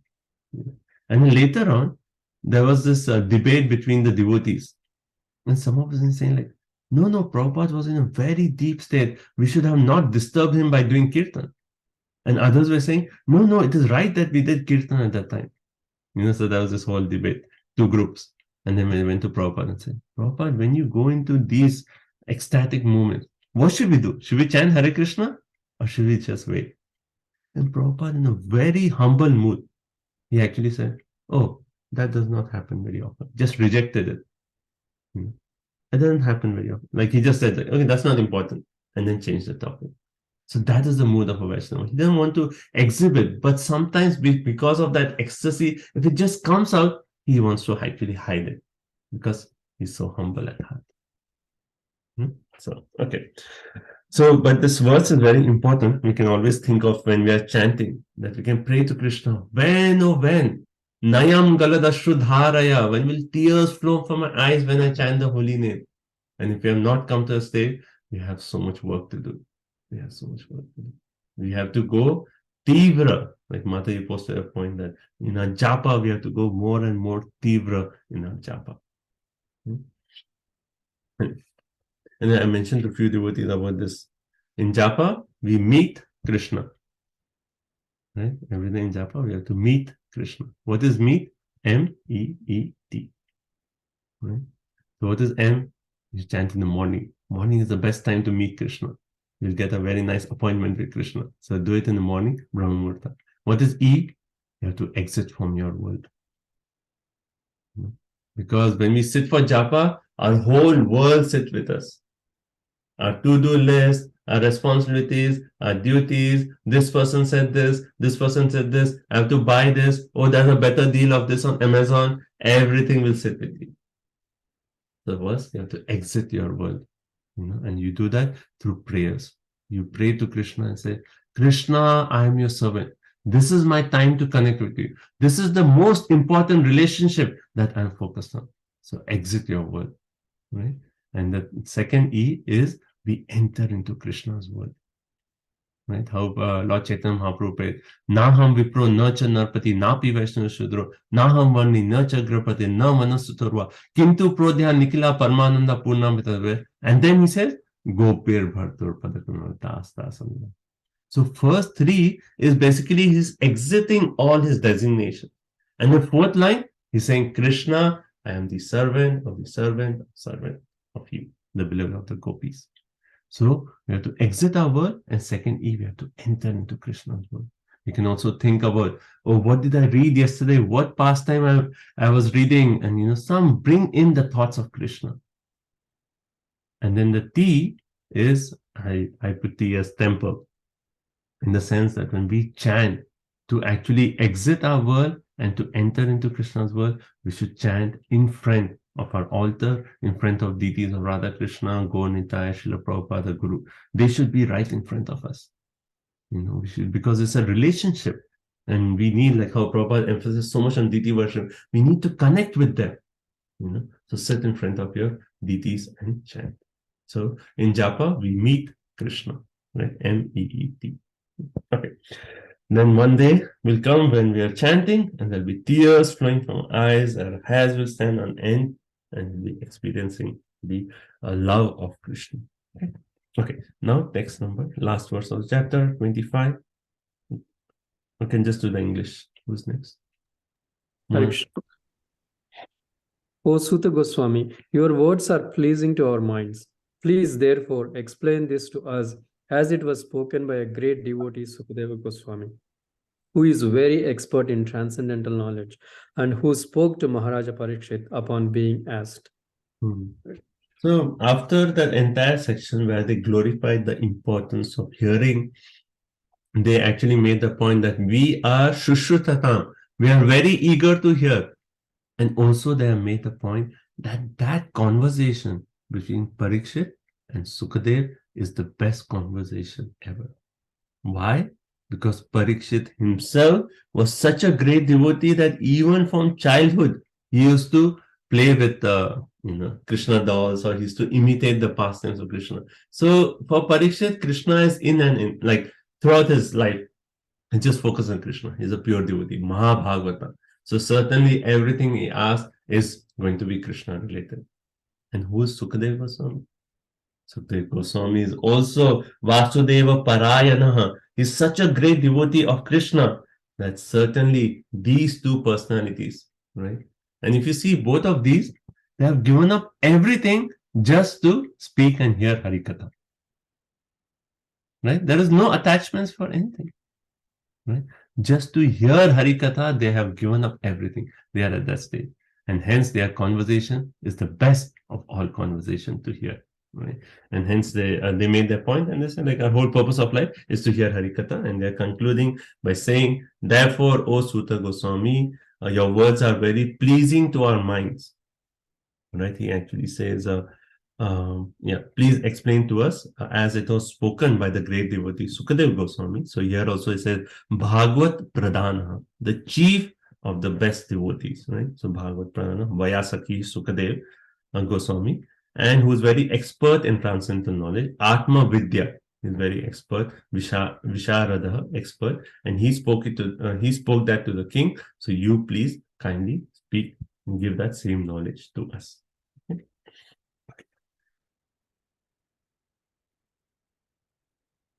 Okay, so we'll stop. So this ends chapter 3, and then let's take a few reflections or questions, and then we'll take a break and start chapter 4. So let's say anyone has any reflections from our discussion today, any point that you like to reiterate. Hare Krishna Prabhuji.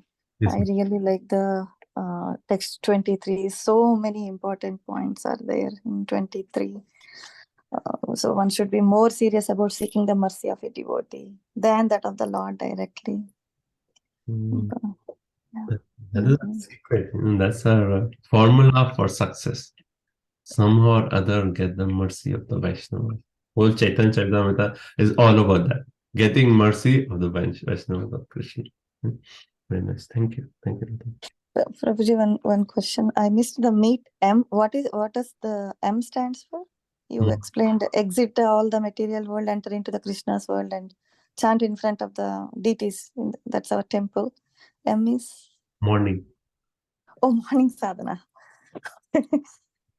Morning is the best time to meet Krishna, because everyone has this experience that we chant during the rest of the day. In the evening, then it is very difficult to exit our world, because our whole day, everything what has happened is just like holding us down. So we cannot do the second E if we don't do the first M. It's very difficult. Like if situation is there that you have not chanted, you have to do it. You have to put extra effort to do it. But morning is certainly the best time. Yeah. Thank you so much. Okay, any other realizations?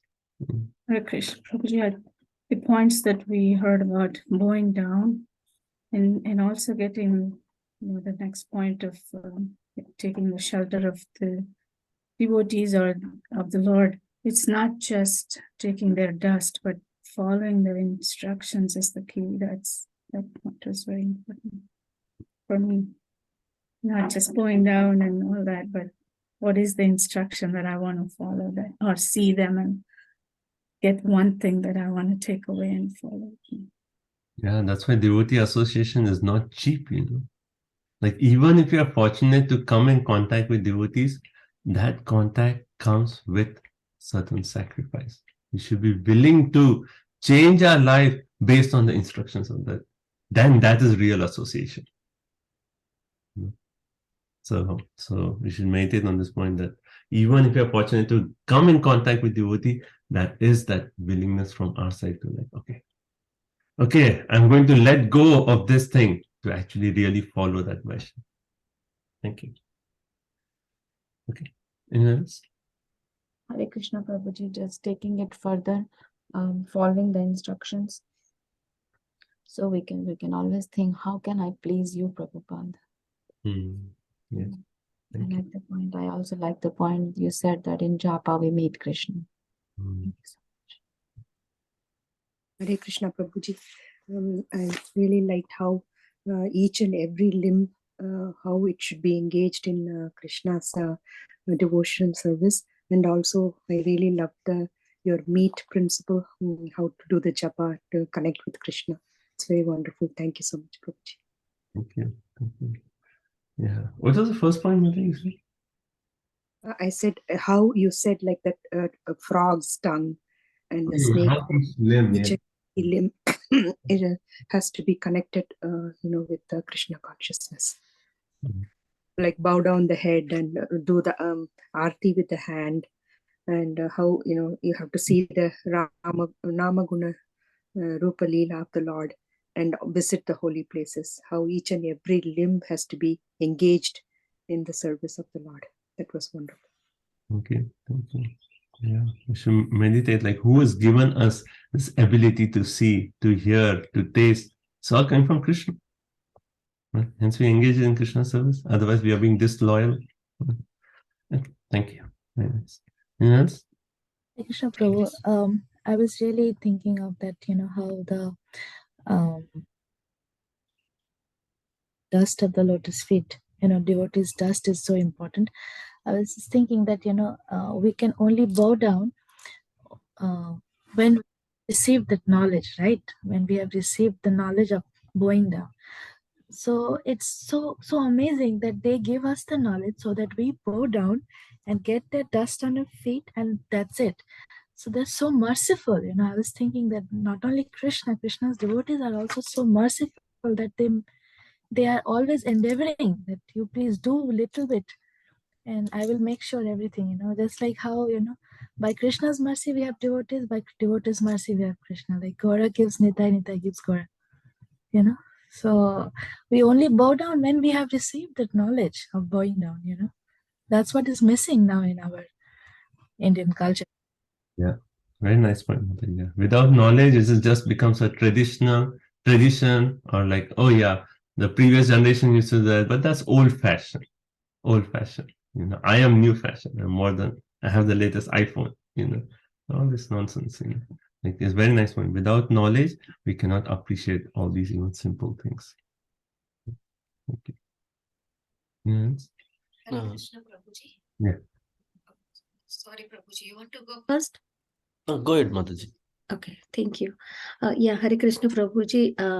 Here in this couple verses, the analogy Srila Prabhupada explained very well with all our limbs and with analogy, so we can understand very well. And in the 21st, all verses are good, but 21st, he explained regarding that Maharaj Pratap Rudra in Chaitanya Charitamrita. Even he was king, and how Chaitanya Mahaprabhu said, no, I am sannyasi, I don't want to see him like that. But how he humble and he did at Rath Yatra time, he sweep, and so how he really eager to see Lord. So he did service like that. So that is very, very important. Hare Krishna. Thank you. Offering that menial service for the pleasure of the Lord. There is no service that a devotee will not offer for the pleasure of the Lord. Yes. Even if that's like a very menial service of going cleaning bathrooms, going and doing something very menial. A devotee is like, okay, Krishna for you, I will do it. There's no hesitancy that, oh, I'm a Brahmana. How can I do this cleaning service? No, that's not a Vaishnava. Vaishnava will do any kind of service for any minute. Thank you, Mataji. Venkat Prabhu? Hare Krishna. Thank you, Prabhuji. Prabhuji, like association of devotee is not cheap, and we have to be willingness to sacrifice for that.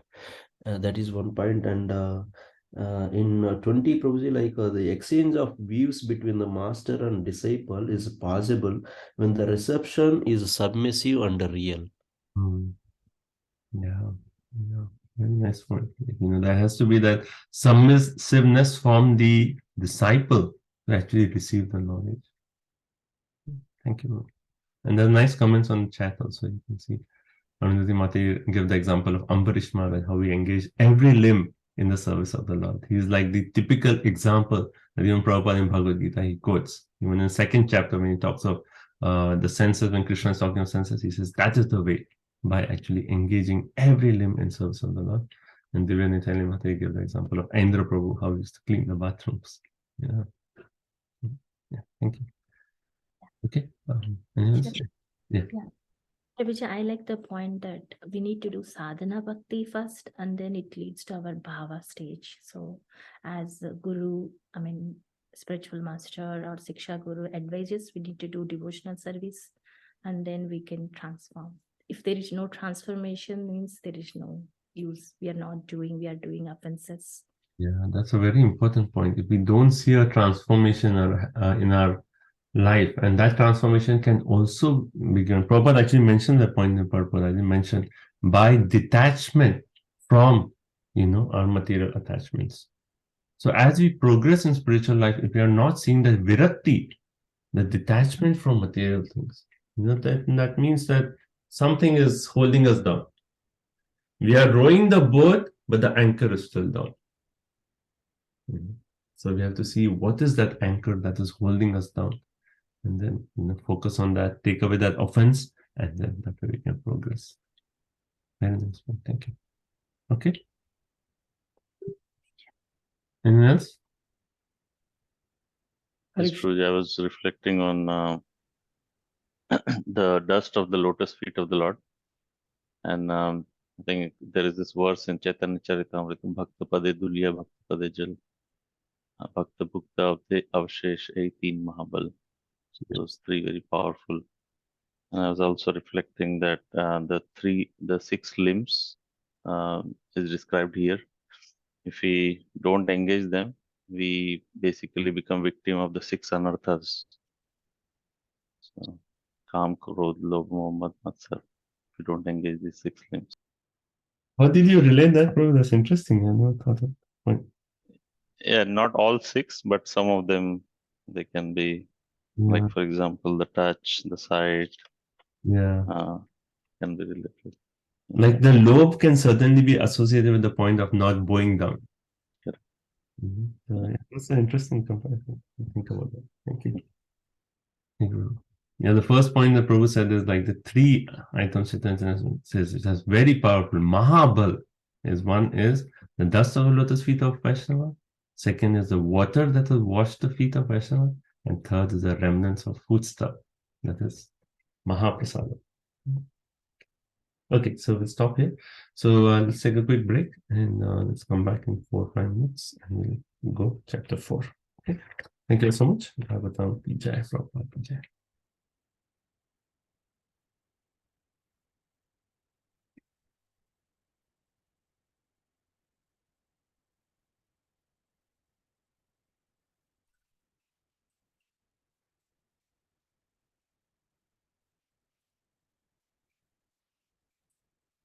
Prabhu, I was remembering, you remember when Maharaj What's it? Sorry.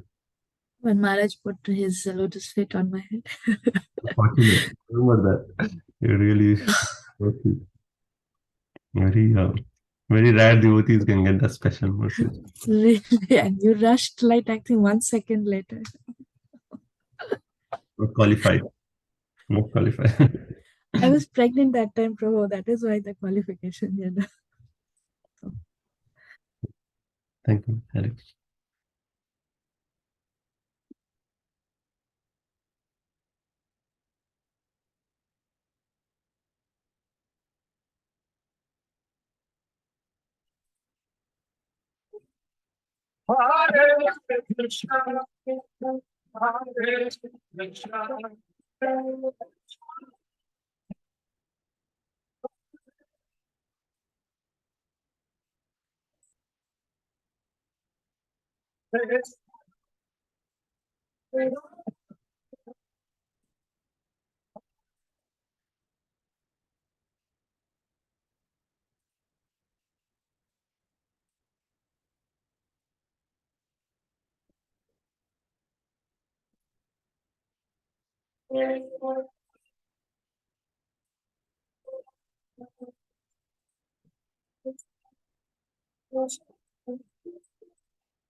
Everyone together, a little louder, everybody. A little louder, I can't hear you.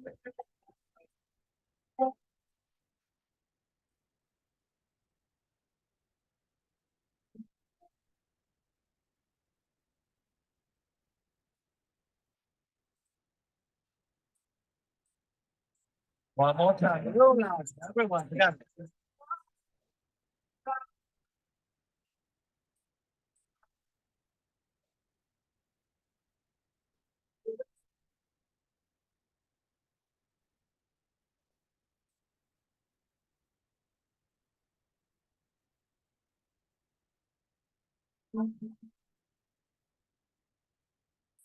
Hare Krishna, Hare Krishna, Krishna Krishna, Hare Hare,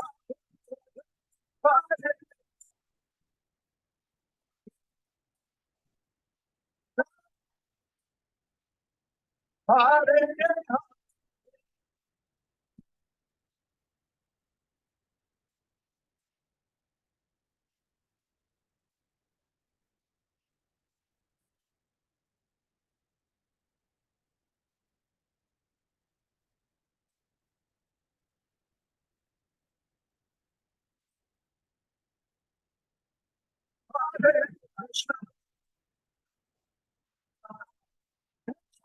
Krishna.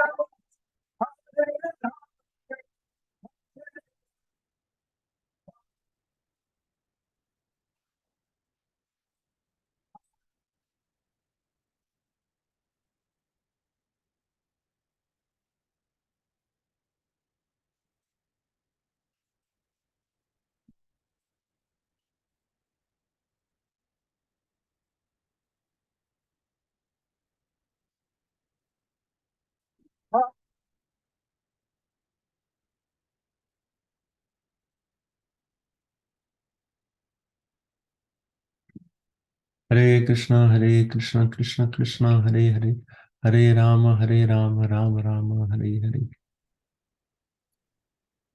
Hare Krishna Prabhuji, nice darshan of Radha Gopinath ji.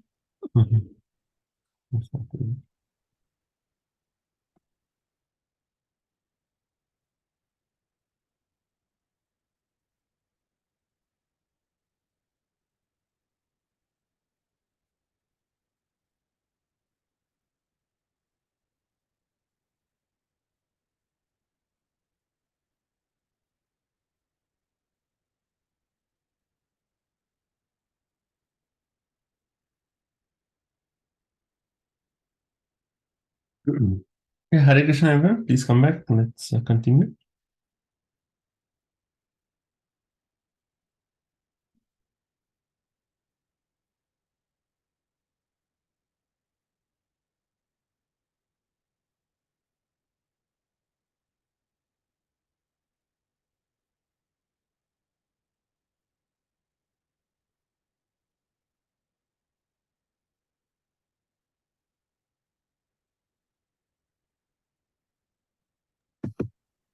Prabhu, we have finished the first 3 chapters. So are you going to talk about the test or Yeah, essays or? I have to schedule the exam for these chapters. Just I was talking to one devotee yesterday and said, like, every weekend there is so much happening. Everyone is busy. So maybe I'll put out some dates on the group, and you can select that date that works best for you.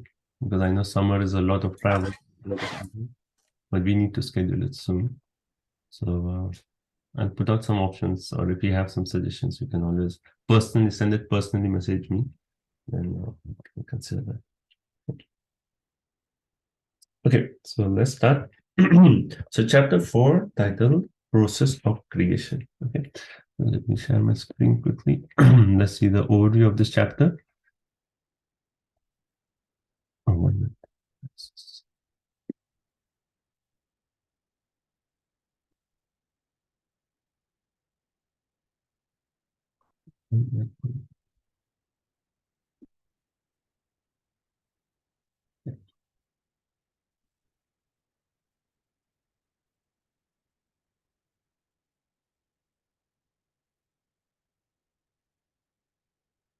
Okay, so here is the overview of chapter 4. It's a shorter chapter. It's titled The Process of Creation. So everyone can see my screen, right? Okay. So first 4 verses, Sutta Goswami is describing what happened next. So Parikshit has heard the first 3 chapters from Sukadeva Goswami. What did they actually do after that? So first 4 verses. Then from text 5 to 10, Parikshit Maharaj asked questions. Right now, as I mentioned, Parikshit Maharaj is a pure devotee of Krishna. Sukadeva Goswami is completely pure devotee of Krishna. Both of them are completely renounced from this material world. And one may think, okay, these two pure devotees, exalted personalities, what will they talk about? What will Parikshit Maharaj question? Oh, naturally about Vrindavan Leela, Govardhan Leela, then Rasa Leela. They will ask about all these questions. But was that the questions of Parikshit Maharaj? We will discuss that in text 5 to 10, right? And why it is important. Why did Parikshit Maharaj ask these questions? Not directly about the pastimes of Vrindavan. Okay. Now from 11 to 25, so after asking this question, so it is only from 5 to actually text 9 is the questions. And then from 11 to 25, actually 23, 11 to 23, Yeah, 25, sorry. Yeah, 11 to 25. Actually, 11 to 23 is actually the main prayers that Sukadeva Goswami prays to Krishna. Right? So why is the prayers coming now? Because after Parikshit Maharaj asked the question at the end of the first canto, how did Sukadeva Goswami start the second canto? There was no prayers, nothing. He went right into the question of Parikshit Maharaj. And one may say, throughout the Bhagavatam, we see when the questions are asked, there is at least some offering obeisances to Krishna, some offering obeisances to spiritual master, some aspect is there. But Sukadeva Goswami went right into the question. Right? So now in this section that he actually now offers obeisances, and then the last part of this is very beautiful. I mean, the prayers are all very beautiful, but then first he actually prays to the Lord, and then towards the end of the prayers, he actually prays that may that Supreme Lord be pleased with me.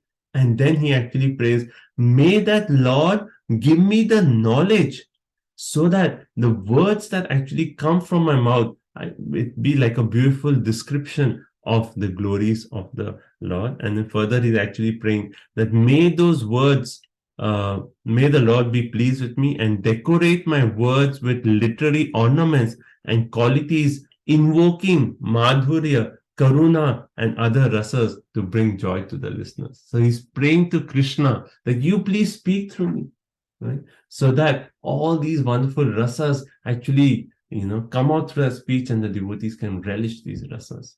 So he's actually offering prayers to Krishna. And then after that, he offers prayers to Vyasadeva in 24 and 25th. He actually says, yes, you ask questions. I will answer the questions, but how will I answer?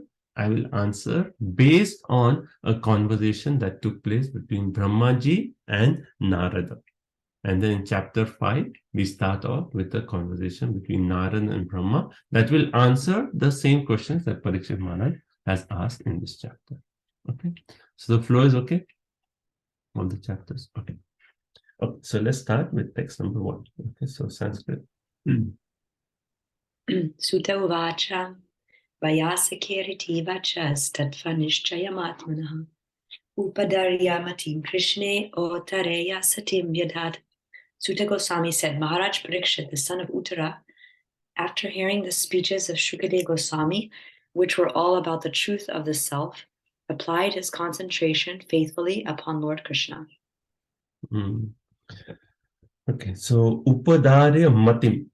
So it is basically saying, okay, what happened now, right? So Sutta Goswami, having asked by Sukadev, Sonakadi Rishi that please speak. So Sutta Goswami is saying, like, after hearing these 3 chapters, now what did the Sukadev Goswami say? Vayasaker iti vachas. It is thus, vachaha means speeches, just having heard the speeches of Sukadev Goswami. And what is the quality of this speech?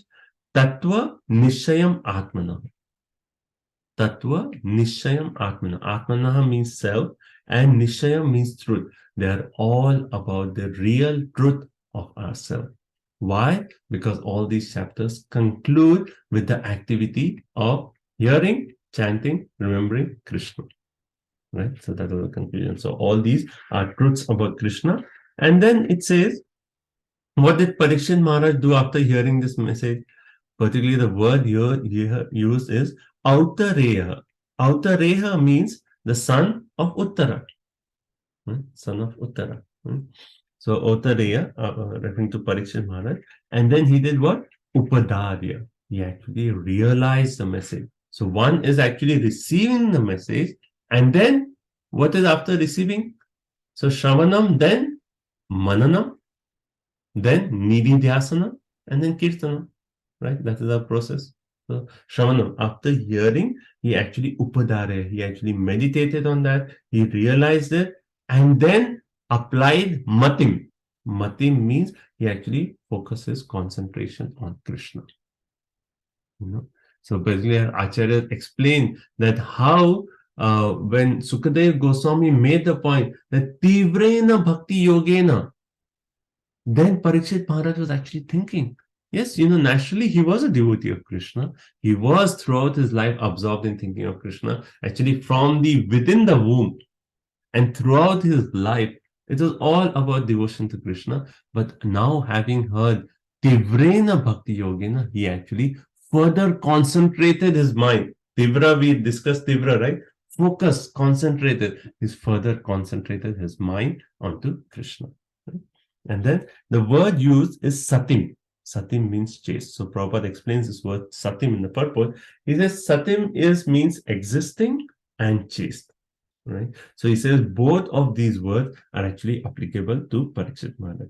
What does it mean, existing? Existing means from the starting of his life. In the womb itself, he saw Krishna.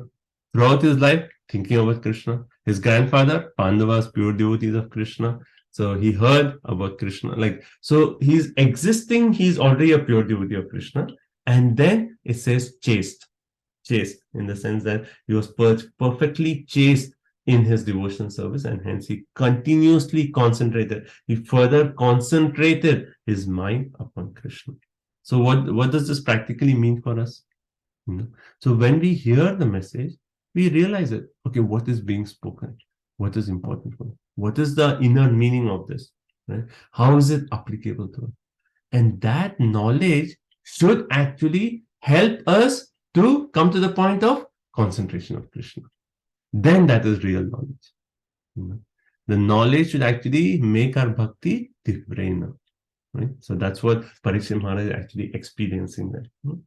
And Prabhupada in the purport also says, to become a pure devotee of Krishna, two things are very essential. What are those two things? Prabhupada says here, one is a chance to be born in a family of devotee, and second, the blessings of a bona fide guru. Now, one may wonder, why is Prabhupada saying to become a pure devotee, you need a chance to be born in a family of devotee? Do we have a choice of it? We don't have a choice. Right? So is that a criteria, is that a required condition for us to become pure devotee? Like Prabhupada's point here is that, first of all, the devotional service, to actually come to the stage of practicing devotional service, that means that over lifetimes, something has happened by which we are now in the stage of chanting Hare Krishna. It is not that, well, that is some special mercy cases, but in general, if you consider devotional service, it is something that, okay, a person gets Agyata Sukriti, and then gradually when the Agyata Sukriti builds up, then he may come in contact, or Madhyam Adhikari may show him some mercy, and then it comes up, and then he comes to the stage of Bhakti. So in the general case, it is the person takes birth in the family of devotees, and then he continues his devotional service to come to the stage of pure devotion. Now, by mercy of Srila Prabhupada, it is one way there are special mercies. So even though one may not be born in the family of devotee, one can still come to the stage of pure devotion, but that is only the special mercy of Lord Chaitanya Mahaprabhu and Srila Prabhupada. But in general, devotion, coming to a stage of pure devotion, is a question of lifetimes. And hence Prabhupada makes the point. One needs to be born in a family of devotee. And then also, one is born in a family of devotee. If you consider those who are born in a family of devotees, imagine even in the womb, they are actually taking only Krishna Prasada. When they are in the womb, they are hearing Harikatha, they are hearing the holy name. Imagine how fortunate are these children. So when they are actually take birth in a family of devotees, that gives such a culture that when they actually engage, like how Bhagavad Gita makes a point, they're spontaneously attracted to the principles of devotion. It's no longer ritualistic. It is spontaneous attraction to the principles. Right? So when they take up that culture which they have gained, by taking birth in this world and through their parents, that culture really helps them, to actually progress, be naturally attracted and progress in the path of devotion. So one is that, and second is blessings of bona fide guru. So of these two, second is certainly more important. One needs to get that blessings of a bona fide spiritual master. Prabhupada in the purport. Right. Okay. So that's the point. By the way of being born in the family of devotees, he automatically came in touch with Krishna, and after being so contacted, he constantly remembered him. Okay. Next two. Atma Jaya Sutagara Vashu Dravina Bandushu Raje Chavikale nityam virudham mamatam jaho. Maharaj Parikshit, as a result of his wholehearted attraction for Lord Krishna, was able to give up all deep-rooted affection for his personal body, his wife, his children, his palace, his animals like horses and elephants, his treasury house, his friends and relatives, and his undisputed kingdom. So now it is described. So if you see, there are so many, like the first 3 lines is basically Atma. Atma referring to the body.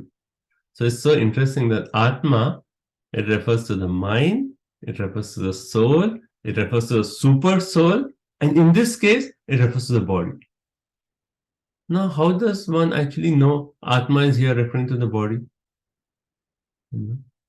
So the point is, these Sanskrit words, like Atma has so many different meanings. Body, mind, soul, super soul, everything could be Atma.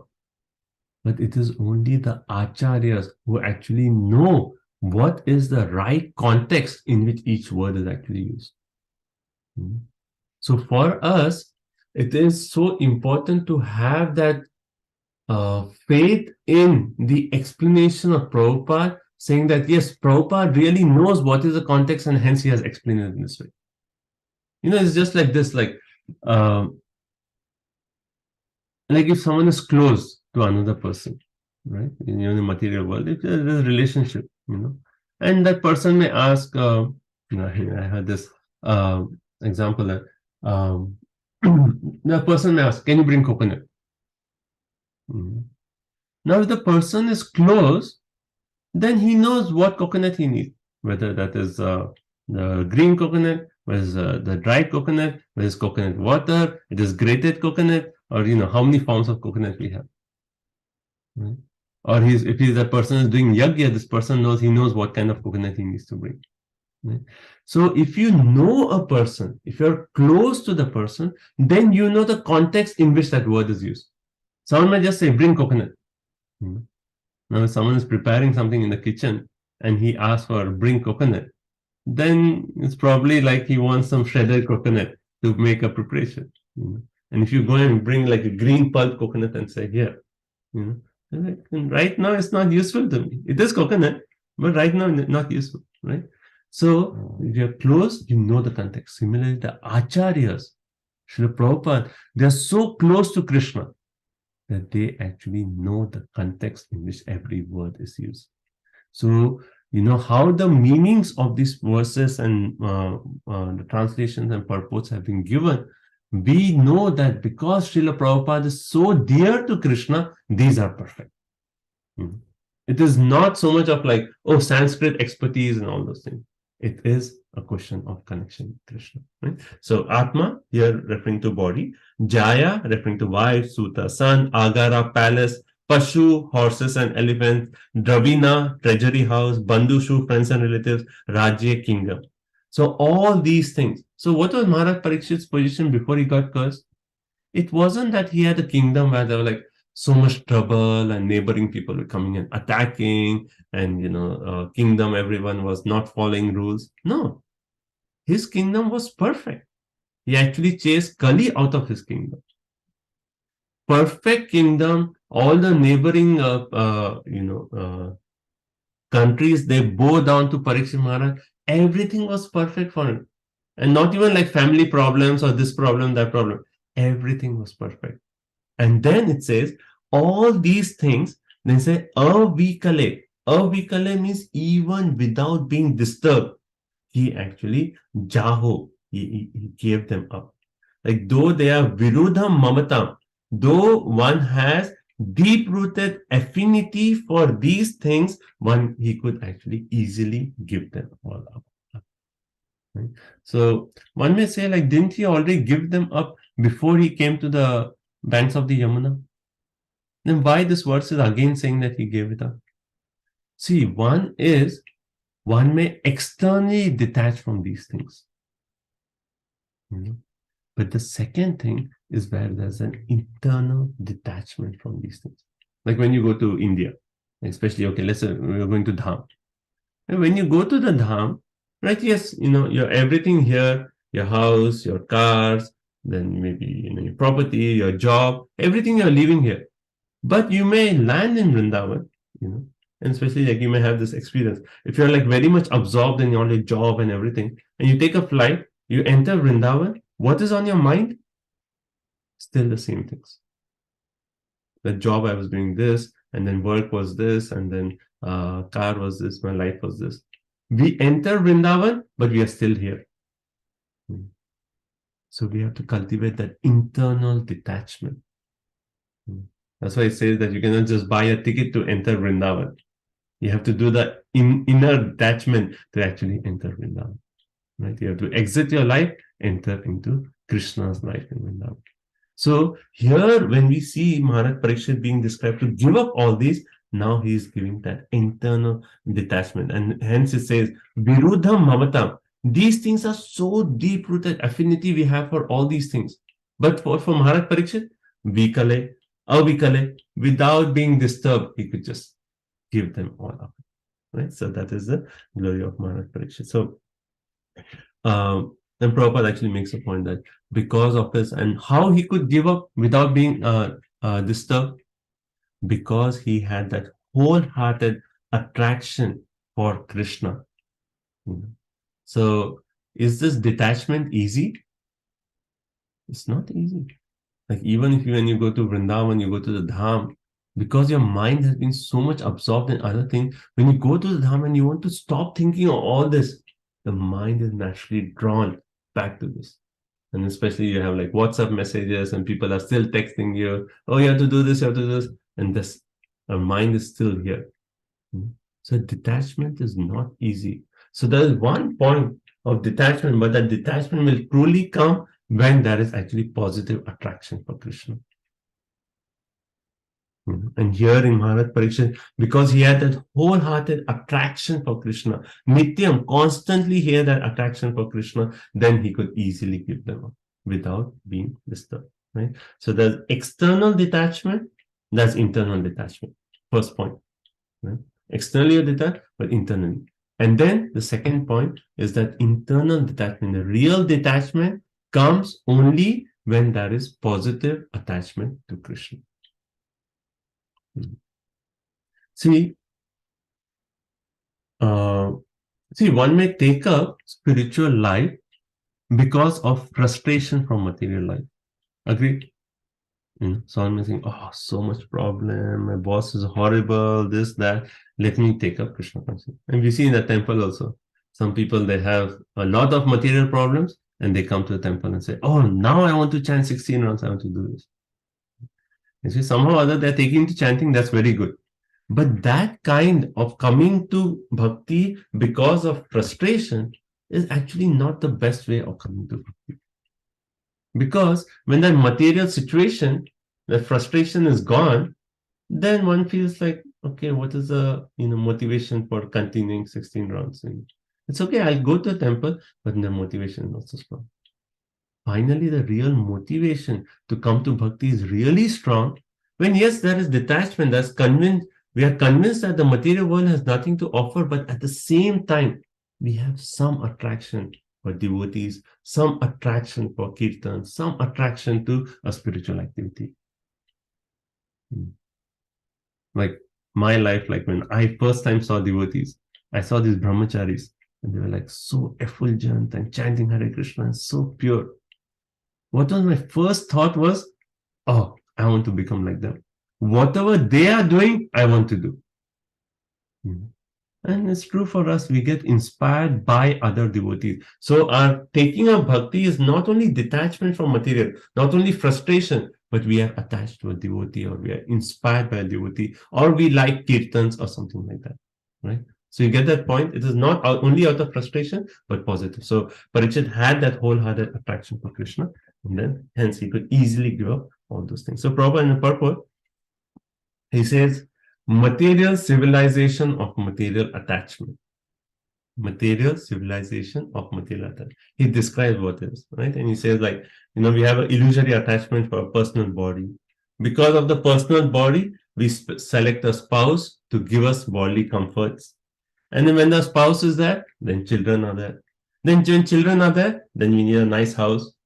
When the house are there, then we want to have some household animals like cows, horses, elephants, or now it is only dogs. Right? And Prabhupada says, now even all those horses and elephants are now replaced by cars. So once you have house, you need cars, right? You need cars.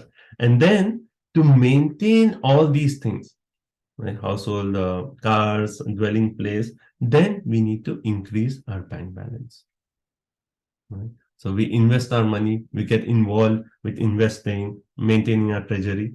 And then to actually, when we are maintaining that treasury, then to display the opulence, we need to keep good relationship with friends and relatives. Right?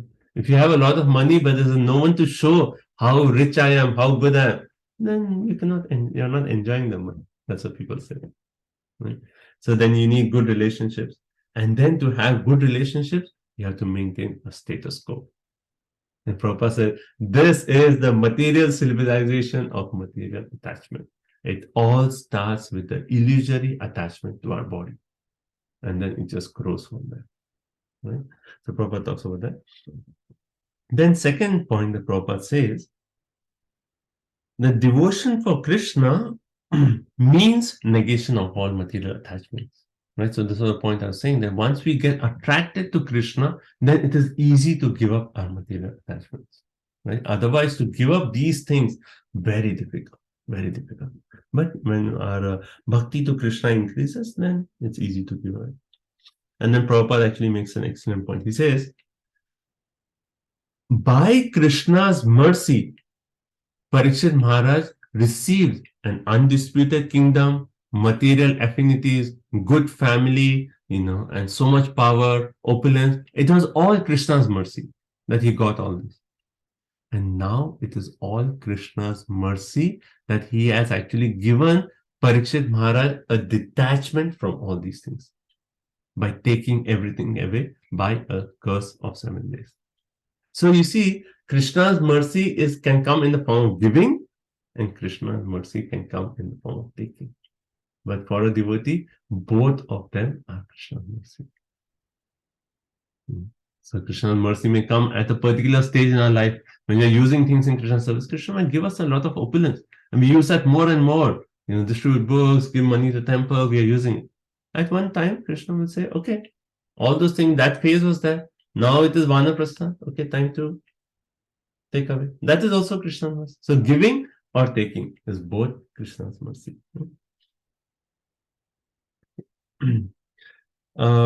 Right, and then Prabhupada makes this point. Attachment for household paraphernalia and Krishna consciousness, they do not go together. Right? Attachment for household paraphernalia and for Krishna, they go poorly together. If we are attached to household life and paraphernalia, then that is a path of darkness. And attachment to Krishna is the path of light. Right?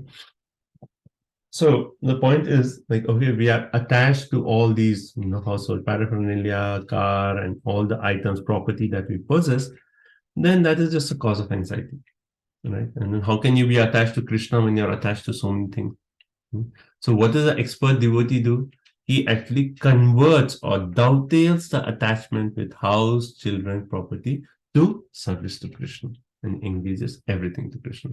So that is the way a pure devotee moves from the path of darkness to the path of light, right? So that detachment, that Yukta Vairagya principle, is not just saying no to household and now I'll stay in the forest. No.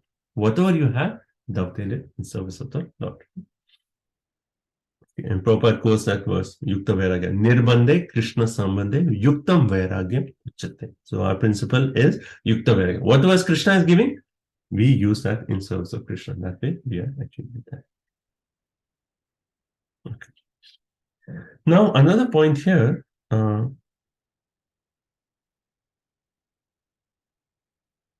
Okay, this is another excellent point. Prabhupada says, one must give up all material connections before he can be fit to hear and chant the glories of the Lord. One must give up all material attachments before we are fit to hear and chant about the Lord. What does this mean? One has to give up all material attachment before become qualified to hear about Krishna. You know? And then Prabhupada actually he's making the point. Here in this context, he's making the point that Parikshit, because he was given up all this, he was 100% dedicated to the message of Krishna. So there's 5 stages of hearing. Okay, so anyway, I came up with these stages. So if you have any comments or any corrections, please let me know. First is when we hear, right? We hear with some doubts in our mind. What is this person saying? Is that right? I don't know. I cannot trust him. I don't have faith. So we hear, we have doubts on what he's giving and who is that person, right? So when you're hearing, then there's so many doubts. Oh, he said this. Is that right? No, I know better, right? So first stage is initially we are hearing with doubts. Second stage, our faith gradually increases. We come more and more, we hear from the person and say like, okay, what he's saying, I have faith in that person, right? So then our faith increases, and then our faith increases, but even at that stage, we have material attachments. So we are hearing with our material attachments. I discussed this point in one of the previous class, that our hearing is filtered by the attachments that we have. Right? So second point, yes, our faith is developed in that person, but our attachments in that. So that hearing is filtered through attachment. Third stage is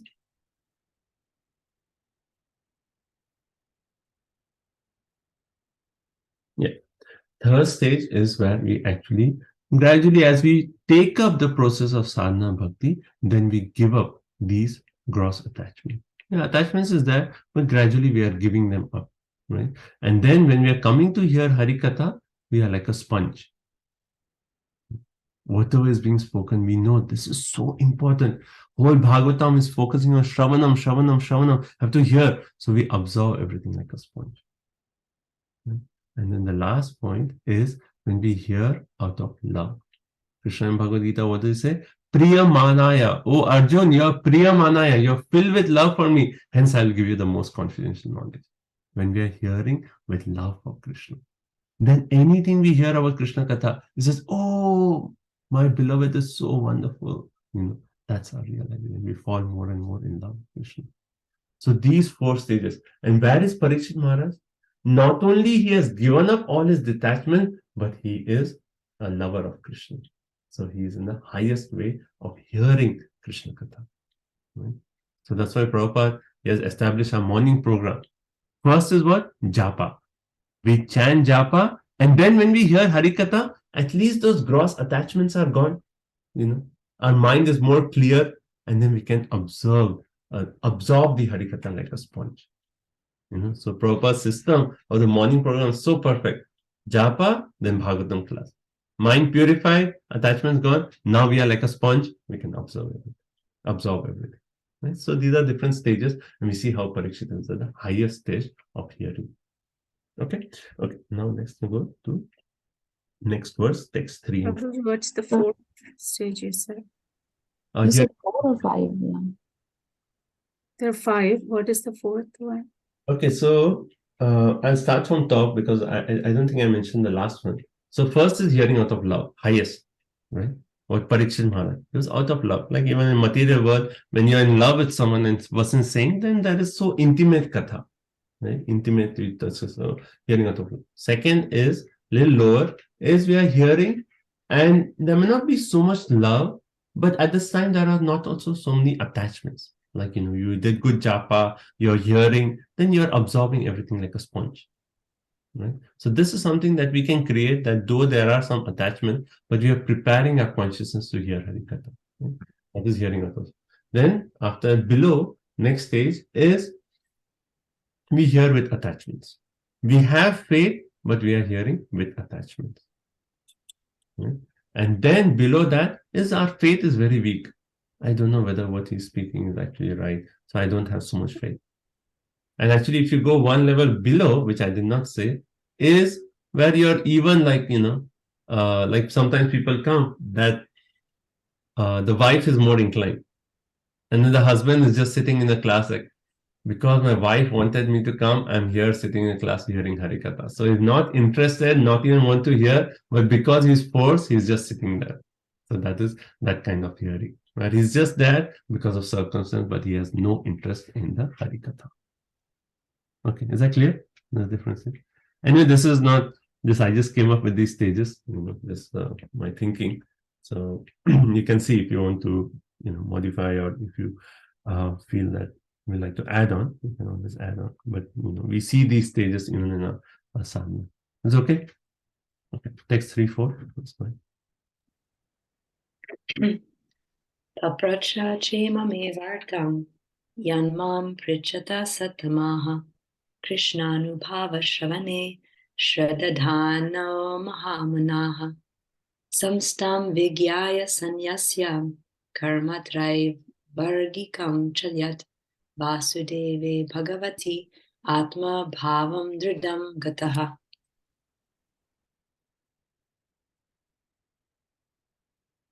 Who's next?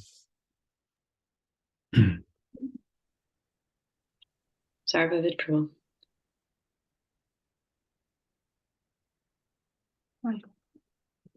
O great sages, the great soul Maharaj Parikshit, constantly wrapped in thought of Lord Krishna, well of his imminent death, knowing well of his imminent death, renounced all sorts of fruitive activities, mainly acts of religion, economic development, and sense gratification, and thus fixed himself firmly in his natural love for Krishna and asked all these questions exactly as you're asking me.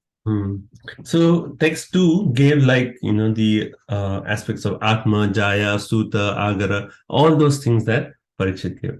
Further, referring to his renunciation, it says that he actually gave up Traivargikam. What is Traivargikam? So that we say our Vedas are based on 4, right? Dharma, Artha, Kam, Moksha. Right? Here it is called Traivargyo. The Traivargyo means he's focusing on Dharma, Artha, and Kam. Right? Now Parikshit Maharaj even gave up that Traivargikam, a desire for the Dharma, not the highest Dharma, but the Dharma based on his Varnashram duties. So he gave up that Dharma. He gave up economic development. As a king, he had the duties to do economic development, maintain all those things, sense gratification. So Dharma, Artha, Kama, he gave up all those 3. Right? So further renunciation actually mentioned here. And then it says, how did he give up? So even in previous verse that actually is made, that because of his constant absorption in Krishna, here also it says, Krishna Anubhava. How could he give up all this? Because he was wrapped in attention of Krishna. So real renunciation only comes when our concentration or absorption in Krishna increases. Right? So he was wrapped in attention of Krishna. And then it actually says Krishna Anubhava, and then it says sannyasa, renouncing, karma, traivargam, all the fruitive activities for dharma, artha, kama, and then Vasudeva Bhagavati Atma Bhavam Dhritam Gataha. Right? And thus he fixed himself firmly in his natural love for Krishna. So previously we read how he concentrated his mind on Krishna. Now he's saying he was firmly fixed in his attraction of prema for Krishna, though he was already in love with Krishna. Right? So one is concentrating the mind in Krishna, but here he's saying that prema for Krishna, which he already has, now he's fixing himself in that platform of prema to Krishna. Right? So, okay, so that is this word. And then it says, and then Parikshit Maharaj, Prapacha, he asked questions to Sukadev Goswami, just like how you are asking questions to me. Right? So this is a whole process. Someone asks questions to someone, and Bhagavatam say, oh, you asked this question? Actually, the same question was asked by so-and-so. So we'll refer to that conversation. And then that's how Bhagavatam goes. Everything is like that. In 7th canto, Yudhishthira Maharaj asked Narayana, oh, how is a god partial? And says, okay, wait. A similar conversation by someone else. And then they refer, and then that's how it goes. Actually, Sukadeva Goswami asked, Parikshit Maharaj asked Sukadeva Goswami the question, and he said, well, Yudhishthira Maharaj and Narad Muni had the same conversation. So let's refer to that. And the entire 7th canto is their conversation. Right? So similarly, that's how Bhagavatam story within story. So he said, like, how you are asking, right? The same, similarly, Maharaj Parikshit asked these questions, which are to follow the next few verses. Okay, so now let's see in the purport Prabhupada talks about, how conditioned souls are attracted to dharma, artha, kama, right? For conditioned souls, what is it? Some kind of dharma, right? Because they are God fearing, some kind of religion, some attachment is there, right? And then why do you do their dharma? Oh, I'm going to temple. What for? So that I can get artha, right? My lottery, I win a lottery, or my business goes successful. That is the meaning. And then kama, and then sense gratification. So even those, conditioned souls, even those who turn to the Vedas or, are somehow pious, they are focused on this Karma Kandya section of Dharma, Artha, Kama. But today, Prabhupada said, today, no one cares for even Dharma. What are they focused on? Artha and Kama. How can I earn more? How can I enjoy? So out of the Dharma, Artha, Kama and Moksha, previously at least Dharma, Artha, Kama was there. But now even dharma is gone. So only artha and kama. And for getting that artha kama, even if I have to do adharmic activities, I don't care as long as I can get artha and kama. And that's the situation of the current world. People don't care to do sinful activities to actually gain profit and to enjoy. So Prabhupada makes that point. And then he makes this point that Parikshit Maharaj, as a king, he had to observe Karma Kandya rituals. Why? And this comes again also in the Bhagavatam. So Parikshit Maharaj as a king had to observe, he used to do Karma Kandya rituals. But one may say, Parikshit is a pure devotee. Why should he do all this? Karma Kandya rituals. But as a rule, as a king, he is a pure devotee. But just like how Krishna has given this Karma Kandya section of the Vedas, because not everyone is ready to take up pure devotion, similarly Maharaj Parikshit as a king, he had to do all this Karma Kandya to set the example for those people who are not ready to take up bhakti directly. Right? So Parikshit Maharaj engaged in Karma Kandya rituals while he was a king, but now he gave up all those Karma Kandya rituals. Actually, in the 5th canto, it describes how Bharat Maharaj, right, son of Rishabdev, how he performed Karma Kandya rituals. Very nice. And even though in Karma Kandya rituals, there is worship of different demigods, right, for material profit. But when Bharat Maharaj was doing the sacrifices, it is described that when he did sacrifices, he knew, first of all, what was his consciousness while doing sacrifices. First of all, he knew that I'm not doing sacrifice for any material gain. So there was no material contamination. Then when there was swaha to different demigods, then he said, oh, all these demigods are limbs of Krishna. And hence when offering swaha to a demigod, it is actually to a limb of Krishna. So that was his consciousness. Right? Then what the result of sacrifices? Whatever result the sacrifices gave, he actually offered them to Vishnu. And then he knew that the ultimate performer of all actions, the recipient of all sacrifices, and the controller of all devatas is only Krishna. So though Bharat Maharaj was engaged in Karma Kandya rituals, he knew his consciousness was completely Krishna conscious. So similarly, we can connect the same point with Maharaj Parikshit. That though he had to do all this, his consciousness was always completely dedicated to Krishna. Okay, and then, Prabhupada in this verse, he actually gives so many examples. He says how Maharaj Parikshit was Mahamanaha, and basically a Mahatma. And he says, he gives examples of different personalities who actually gave up these ritualistic aspects of bhakti when they came to a stage of pure devotion. Right? So first example that Prabhupada gives, he quotes Lord Chaitanya Mahaprabhu from Shishtastakam. Right? Okay, so what is the theme we are discussing here? The main theme is how devotees, they completely dependent on Krishna, and because of their complete dependence on Krishna, they gave up any karma kandya activity, any ritualistic activity, everything. So first example, Lord Chaitanya Mahaprabhu, Ashlisha va padartam pinastumam adarshanan manmahtam karotu va yata tatha va vidadhatu lampatu mat prana nathas tu sareva namata. So basically here, Lord Chaitanya Mahaprabhu is expressing this mood that he says, if the Lord may embrace me or he may trample me. Whatever he wishes, he can do with me, but still he is the Lord of my heart. Right? So a devotee is not concerned about all these ritualistic things, all these karma kandya, because he says, even if something is there, for me, my worshipful Lord is Krishna. That faith will never change. And then he gives Rupa Goswami's example.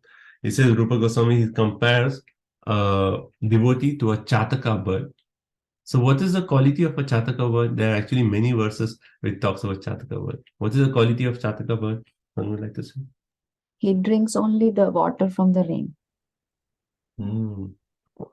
He drinks water only from rain. When it rains, that is the only time he can drink water. Similarly, and why is that Chataka bird compared to a devotee, or devotee compared to Chataka bird? Because whatever happened, a devotee's faith is only Krishna.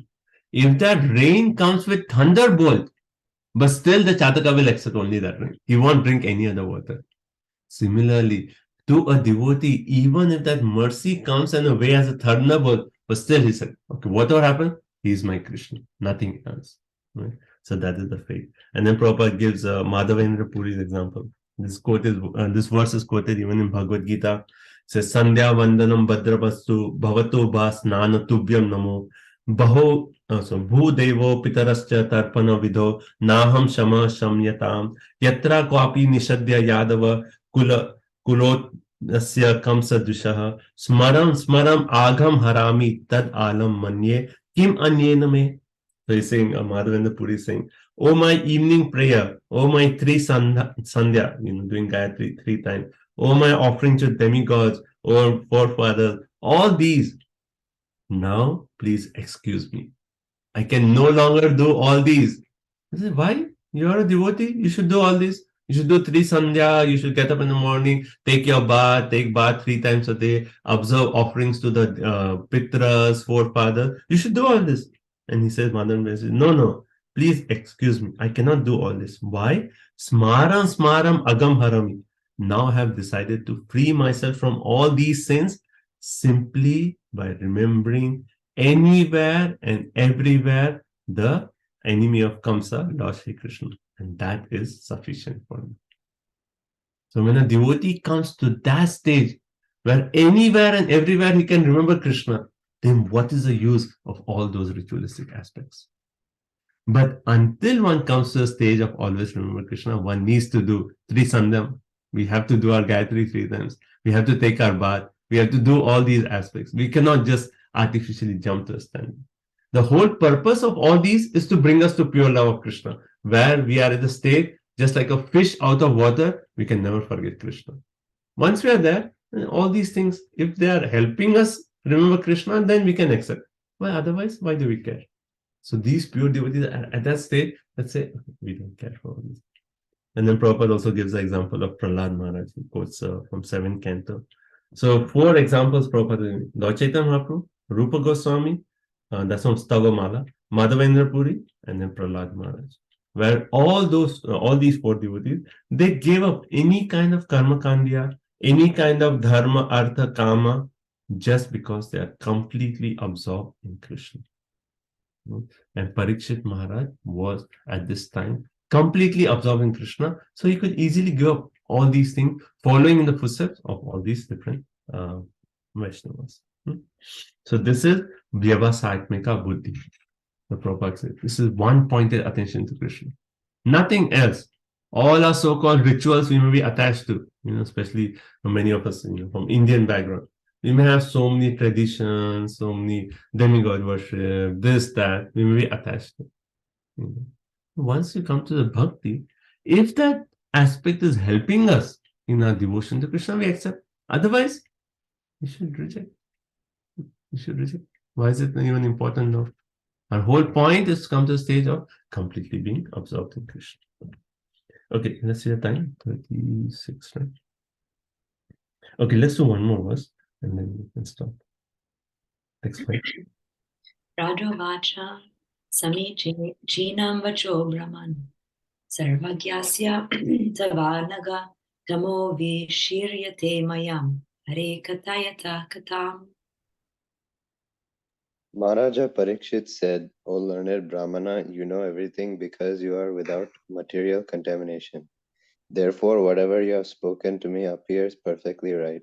Your speeches are gradually destroying the darkness of my ignorance, for you are narrating the topics of the Lord.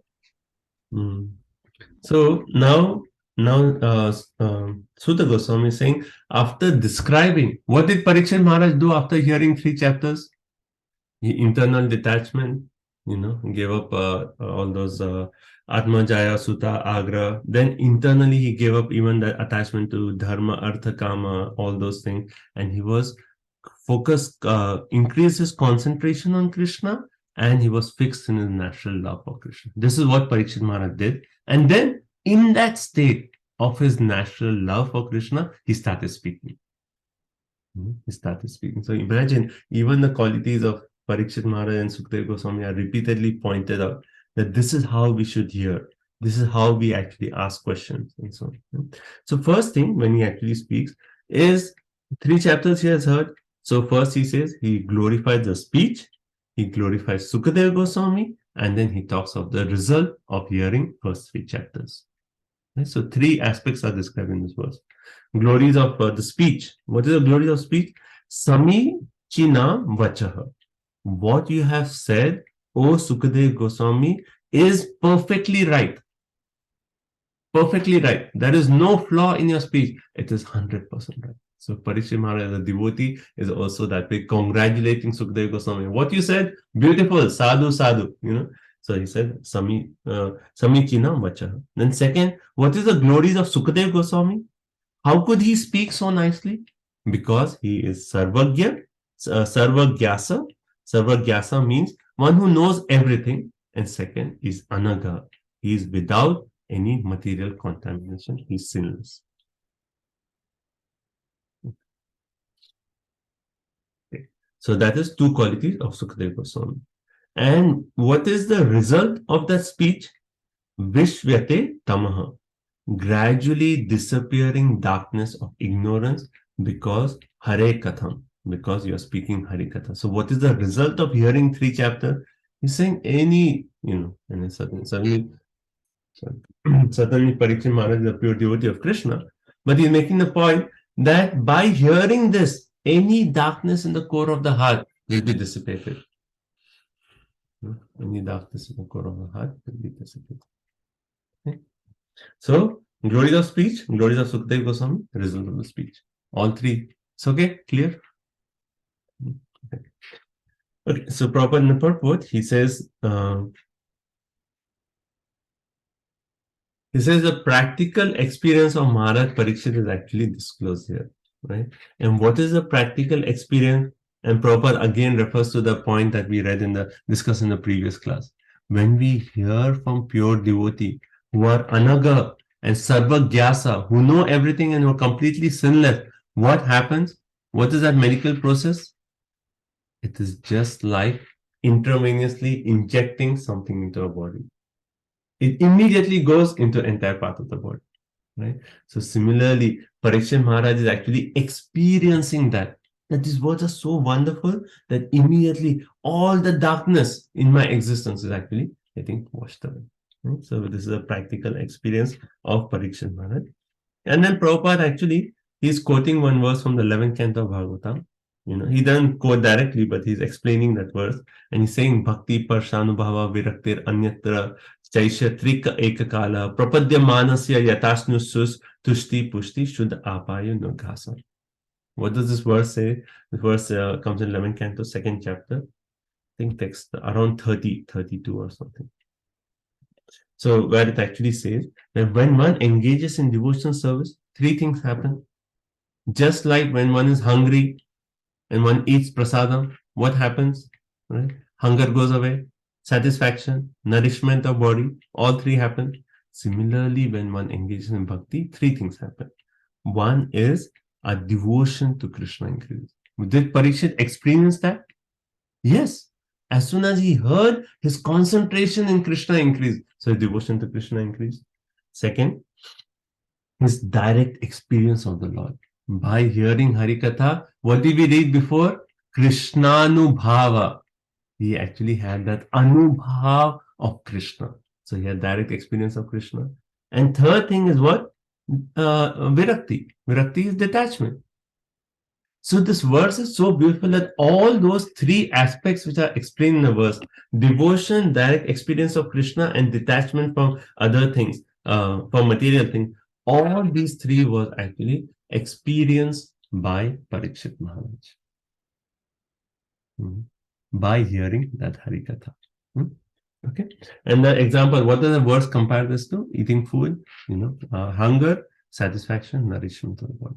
And then Acharya Vishwanath Chakravarti Thakur actually makes such a, I have to stop this. Sorry for all this.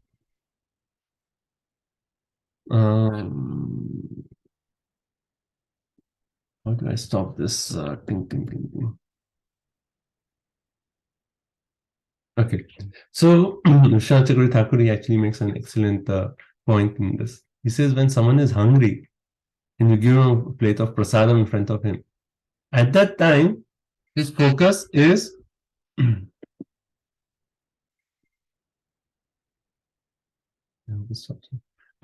his focus is only on food. Right? He's so hungry, he has prasadam in front of him, all he's eating. Someone will say something, do something, he doesn't care. Similarly, bhakti is so beautiful that when one is absorbed in bhakti, then everything else in this world seems irrelevant. Sorry, I have to turn this off.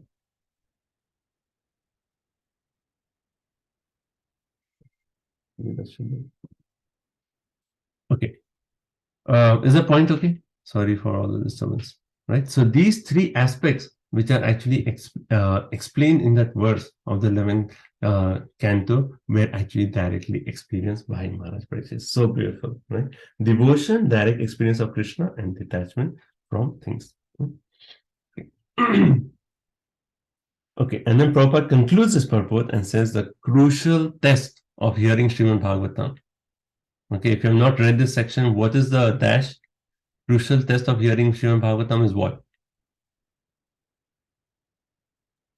Positive enlightenment. Okay, you read the text, Mataji. There's no problem. Enlightenment in Krishna consciousness, right? So when we hear Krishna Katha, we should get that positive enlightenment in Krishna consciousness. When we're studying Srimad Bhagavatam, every day when we read Srimad Bhagavatam, we are studying Srimad Bhagavatam, we get that positive enlightenment in Krishna consciousness. Okay. So let's stop on this point. And then from text 6 is the questions that Parikshit Maharaj is going to ask. Right? And we discussed that he's not going to directly ask about Vrindavan Lila, but he's going to ask about Shrishti Lila. And why is that so important? We'll discuss next week. Okay. Okay, so thank you so much. So we'll end here. But the crucial test of Srimad Bhagavatam is to have positive enlightenment in our life. Right? Positive enlightenment, positive inspiration in Krishna consciousness. Okay, so thank you so much. So just few, anyone would like to share the realizations from the last thing, and then we can. Hare Krishna. Hare Prabhuji. Go ahead, Mataji. Go ahead, Mataji. No, after you. I really like the point what you said that the Acharya knows the context. For example, when we read Bhagavad Gita, even everywhere where the word yoga comes or Buddhi yoga comes, Prabhupada immediately translate that to Krishna consciousness, even if that is not there in the Sanskrit part of that. So I was reading in Bhagavad Gita that Bhagavad Gita should be read in the association of devotees. So I was thinking that when we go to door book distribution, we are giving Bhagavad Gitas, but why it is beneficial to them? Because they are associating with the pure devotee, because of when they read the purports of the Prabhupada that he has given. Wonderful, yeah. The Bhagavad Gita, like, you may give some other explanation of Bhagavad Gita, but it may have no effect because it's not given by a devotee. But you give Prabhupada's Bhagavad Gita, holding that book, they have so much benefit. Reading one word Prabhupada said, so much benefit. Why? Because pure devotee have given that. It was so close. Excellent point. Thank you. Okay, anyone else? Hare Krishna, Prabhuji. Yeah. Good. Yeah, I like the point. Devotion for Krishna means negation of material attachment. Yeah. And the process of doing that negation is what? Yukta Vairagya. By engaging those material things in service of Krishna. Right? Yeah. Thank you, Mother. Sri Radha Madam. Hare Krishna. In the text too, we were talking about how a devotee does not see anything that he has as his own, all the paraphernalia, his family or anything, is all connected to Krishna. Ekbanda Krishna Sambandhe, and used for his service or devotee service. Thank you. Hare Krishna. Yeah, both giving and taking away is Krishna's mercy. Parikshit Maharaj was given all the kingdom and a great family, but also it was also taken away from him. They are both Krishna's mercy. So giving and taking are both Krishna's mercy. And also is a Yukta Vairagya, like Nirbandha. And one more thing, like the external detachment, exit life and enter Vrindavan with internal attachment. Yes, wonderful. Internal detachment, sorry. Well, there's internal detachment, also internal attachment, right? Yes. Both are there. We do internal detachment, but that will come by internal attachment to Krishna. Yes. Thank you. Okay. Anything else? We'll stop here. Hare Krishna Prabhu, I like to mention one point that even though we do the external attachment, like some of the devotee, like they do leave to the forest and all. The internal detachment is where Parikshit Maharaj, that's how he was able to get the mercy of Sukadeva Goswami, and he has attachment for hearing Krishna Katha, and I like that point. Like, remember that stages of hearing which I mentioned. Right. How we can really hear. Like finally, when we give up those attachments, then we really observe. And finally, when we have a little prema, then that hearing becomes even more intense. But the point is very valid. In the 3rd chapter of Bhagavad Gita, what does Krishna say?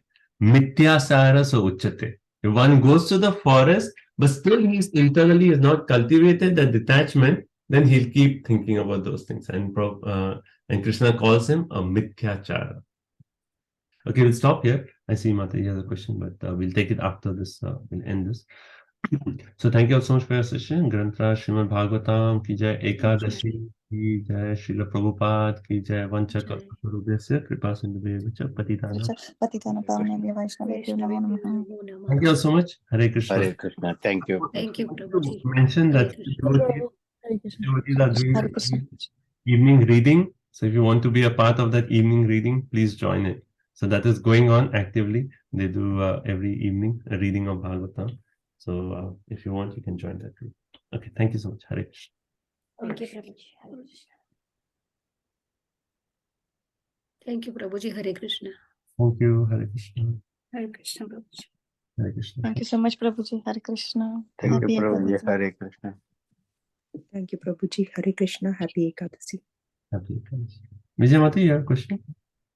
Yes, Prabhuji, sorry, I missed the point. So why Maharaj Parikshit is asking about the process of creation, and why not he's asking about Vrindavan Leela, because that's also Krishna Katha? Is it because in the assembly there are people who will not be able to directly go to Vrindavan Leela? What was the point here? I didn't explain that point because I said I will explain that next week. Oh, okay, sorry. But that's one point you made. Actually, more than the point you made, the other very important point. I'll explain next week. That I'll just say with one sentence. We cannot relish Vrindavan pastimes without appreciating the glories of the Lord in terms of his opulence and his creation. And we'll elaborate on this next week. Thank you so much. Thank you so much. Hare Krishna. Hare Krishna. Hare Krishna, Prabhuji. Dandavat Pranam. Thank you, Prabhu. Hare Krishna. Dandavat Pranam to all the devotees.